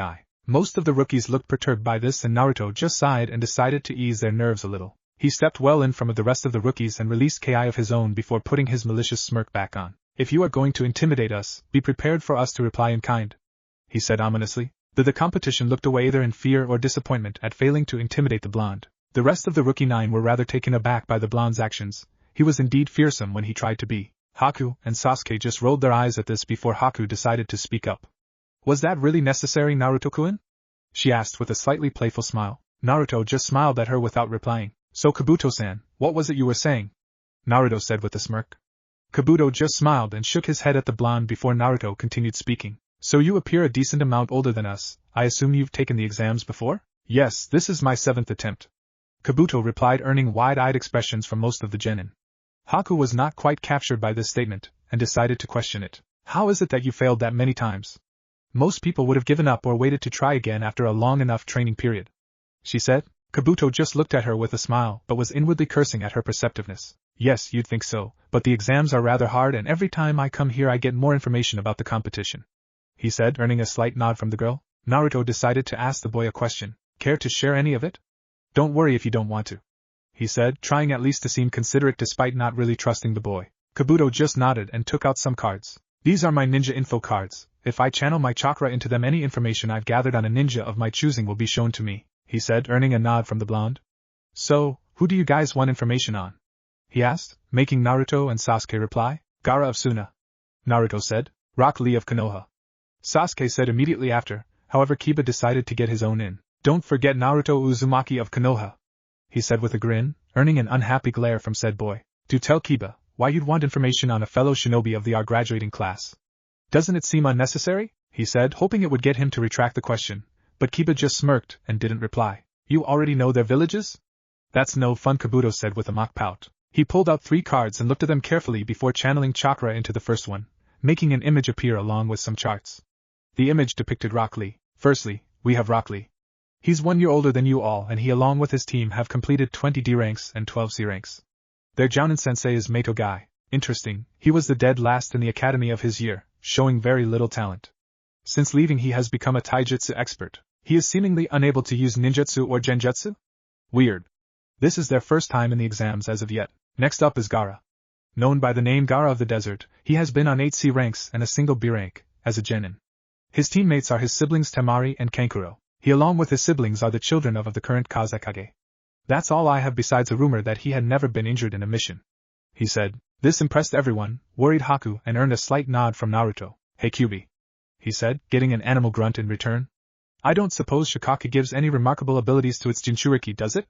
He asked. From what I remember, his Jinchuriki gain full control over sand and the ability to defend themselves with it without even trying. It's really annoying. The amount of times that damn Tanuki saved his own ass from my wrath with that sand is too high to count, the fox replied. Naruto simply sighed at this. He would not be fun to fight. Based on the way the redhead acted during their brief encounter with him, it was clear he was not a very nice individual. He openly threatened to kill what had been now identified as his own brother, so the 3 genin of Team 7 had no doubt that the Suna ninja would have no qualms about taking their lives should he be given an opportunity to do so. Naruto was surprisingly a little excited at the concept of fighting someone who'd never been injured. It would be such a surprise to the redhead and his siblings, and he could see the look on their faces now. He'd not felt so excited since he was told that he would be given a C-rank mission, not that the mentioned C-rank went remotely well. Lastly, we have Naruto Uzumaki, he said, showing a very outdated picture of Naruto, still wearing his hideous orange outfit and having none of the muscle or increased height he'd gained since the wave mission. His teammates are Sasuke Uchiha and Sakura Haruno. Sakura was injured and replaced by Hakayuki on their last mission. Their Jounin sensei is Kakashi Hatake. Let's see, 13 D ranks, 2 C ranks and an A rank mission? He said with false surprise. This got a reaction out of Team 8, but since Team 10 already knew, they were disinterested. An A rank mission? When the hell did this happen? Kiba spoke incredulously. Naruto simply laughed at the look on his face while Sasuke replied, it was a little while ago now. It was meant to be a C rank, but A rank missing need tend to change that, he said cryptically. Kiba just sighed and allowed Kabuto to finish. Now then, moving on. He was the dead last in the academy but saw a drastic improvement since the A rank mission he went on. He had learned the Shadow Clone Jutsu, gained a noteworthy understanding and usage of Doton Ninjutsu, and even recently unlocked a Kek, he said, before Naruto's hand slammed over the boy's mouth to quiet him. That is a secret. Understood? He said fiercely, not giving the boy any room to negotiate. Kabuto was a little surprised by the rather forceful action from the thoughtful blonde. The rookie 9 barely managed to see the blonde move before he was telling the gray-haired teen off. Sure, no problem, Kabuto said. Guess I won't be able to make his job any harder, he thought. His master wanted to give the blonde and his black-haired female friend a little trouble to make his objective easier, but since nobody asked about Haku and Naruto was being non-negotiable, it wasn't exactly an option. What was he about to say, Naruto? Shikamaru asked, catching the small amount of what he started to say. He had a pretty good idea of what was going to be said, but it was better to hear it from the source. He was about to reveal my trump card, which in a competitive exam isn't something I take kindly to, the boy replied, refusing to reveal it until necessary. The rookies looked a little surprised. Naruto was never known for subtlety or forethought. He had changed a lot. Well, that's enough of that, Kabuto said, getting their attention before continuing on. We have quite the turnout this year. I can assure you there aren't usually this many genin in the exams. There are shinobi from Suna, Konoha, Kusa, Oto. All the best from these villages are currently right here, he said, but one could easily notice the look of thought on his face before he continued. Maybe not so much Oto. They are a new minor village that only recently came together, so they probably aren't all that much. Hell, I guess we'll see if they're worthy to be here soon. Most likely not, for most of them, Naruto said, a little loudly on purpose, to try and annoy the competition. Most of the audience in the room heard him, and looked rather annoyed. Kankuro and the Sand Ninja overheard him perfectly. They all remained impassive except Kankuro, who seethed seeing the blonde who had irritated his so. It's that damn blonde again, wait till I get my hands on him, he raved. Temari sighed and Gaara ignored him. Gaara was too busy studying the blonde. At first glance he seemed like any other rookie genin, a little too confident and annoying. However, any who held a conversation with him could tell that he was not just a fighter, but a thinker. He may not have experience in battle, but it seemed like he knew how to feel in a fight. It was almost as if he had people ready to fight him at all times, like clones that could fight back. Team Guy recognized the blonde as one of Sasuke's teammates from their earlier duel. Tenten smirked at his slightly overconfident words. For a rookie genin, he sure seems confident in himself, doesn't he?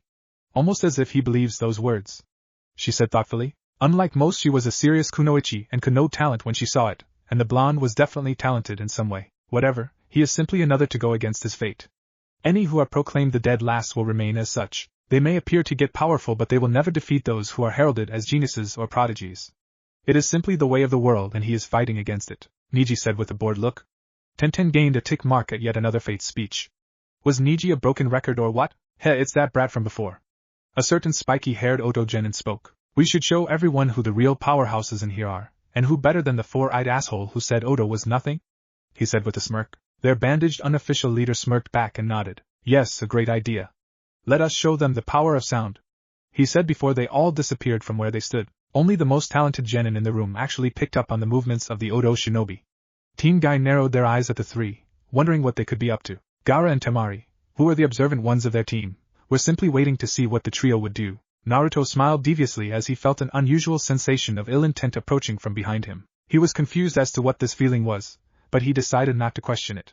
He turned to see the bandaged Oto shinobi approaching Kabuto at a rather high speed. The blonde smirked, wanting to show up some of the competition further. The bandaged genin went for a punch on Kabuto only to find that he was stopped suddenly. He turned to see Naruto grabbing his arm just below the gauntlet, Whether through luck or intent, he'd managed to avoid hitting it and causing it to go off. Blonde simply spun his body and threw the genin over his head and smashed him headfirst into the ground. Naruto was smiling widely at this, before he noticed something odd.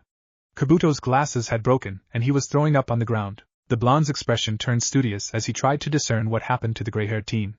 Then he looked down at the Oto genin and looked at the arm he'd grabbed. The sleeve had fallen down due to his angle to reveal a strange metal gauntlet. I can only assume he did something with this gauntlet, but what exactly? The blonde thought, before hearing a snarl inside his mind. He smiled slightly knowing the Kyuubi would answer his question through an insult. Are you really that foolish, mortal? They hail from Oto.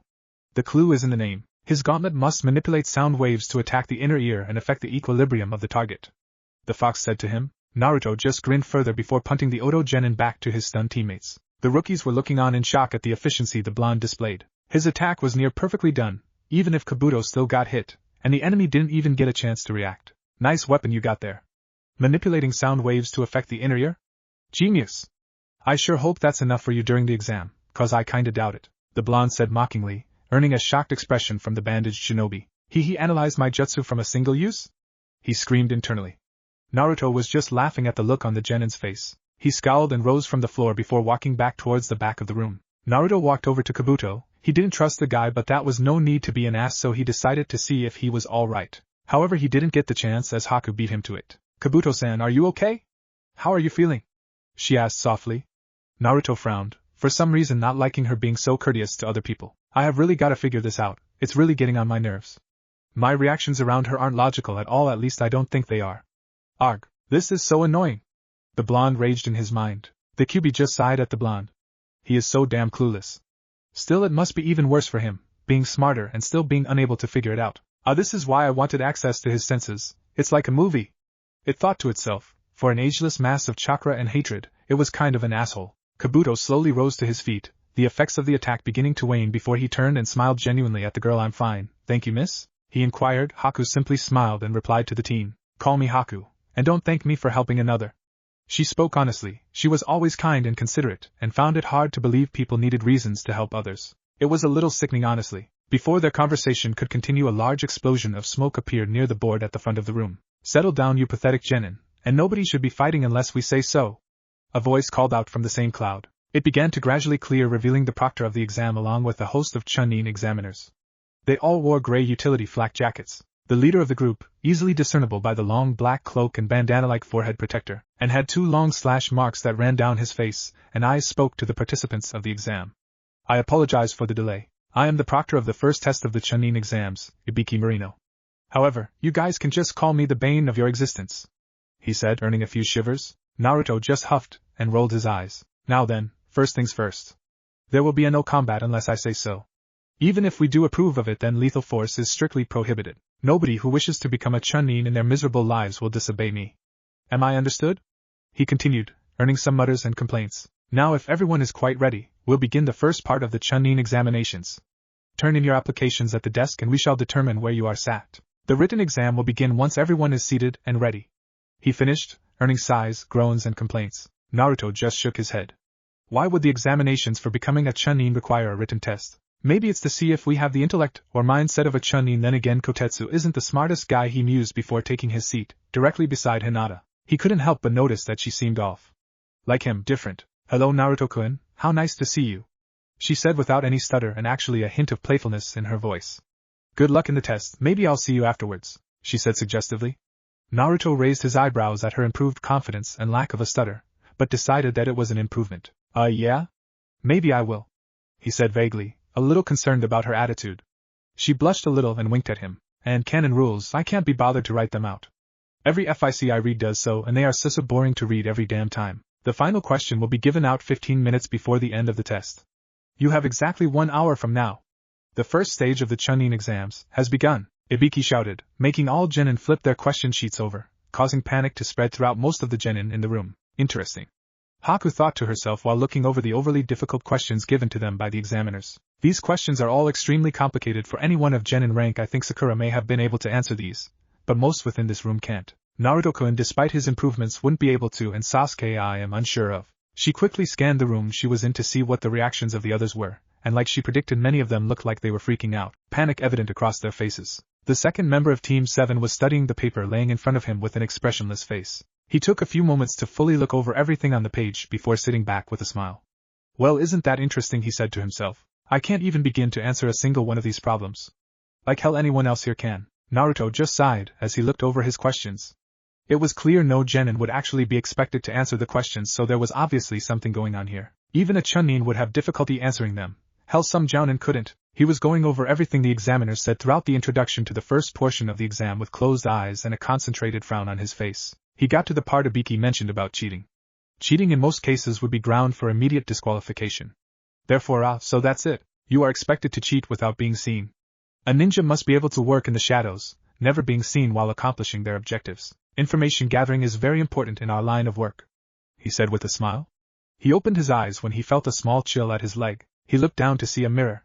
Not just any mirror, however, it was a mirror made of ice. He looked into it to see Haku smiling at him before the image distorted to reveal her test paper, which had been filled out. She must have found the answers somewhere. Maybe some of the people here are in disguise. Still, that's Haku-chan for you, always thinking about others, he thought happily, before writing down everything he saw on her sheet. Then the mirror distorted to show her face again, and she gave him a small wink before the mirror shattered. Sasuke, of course, was simply copying everything a certain person was writing by studying his hand movements with the Sharingan, all the while thinking, I hope he actually has the correct answers. It would be pretty embarrassing to copy some random crap some idiot decided to jot down in panic. Naruto smiled at the fact that they had a system to get around this information gathering exercise. He didn't really have anything to gather information with. Maybe I can glean something from my own Kekkai Genkai from Haku-chan's?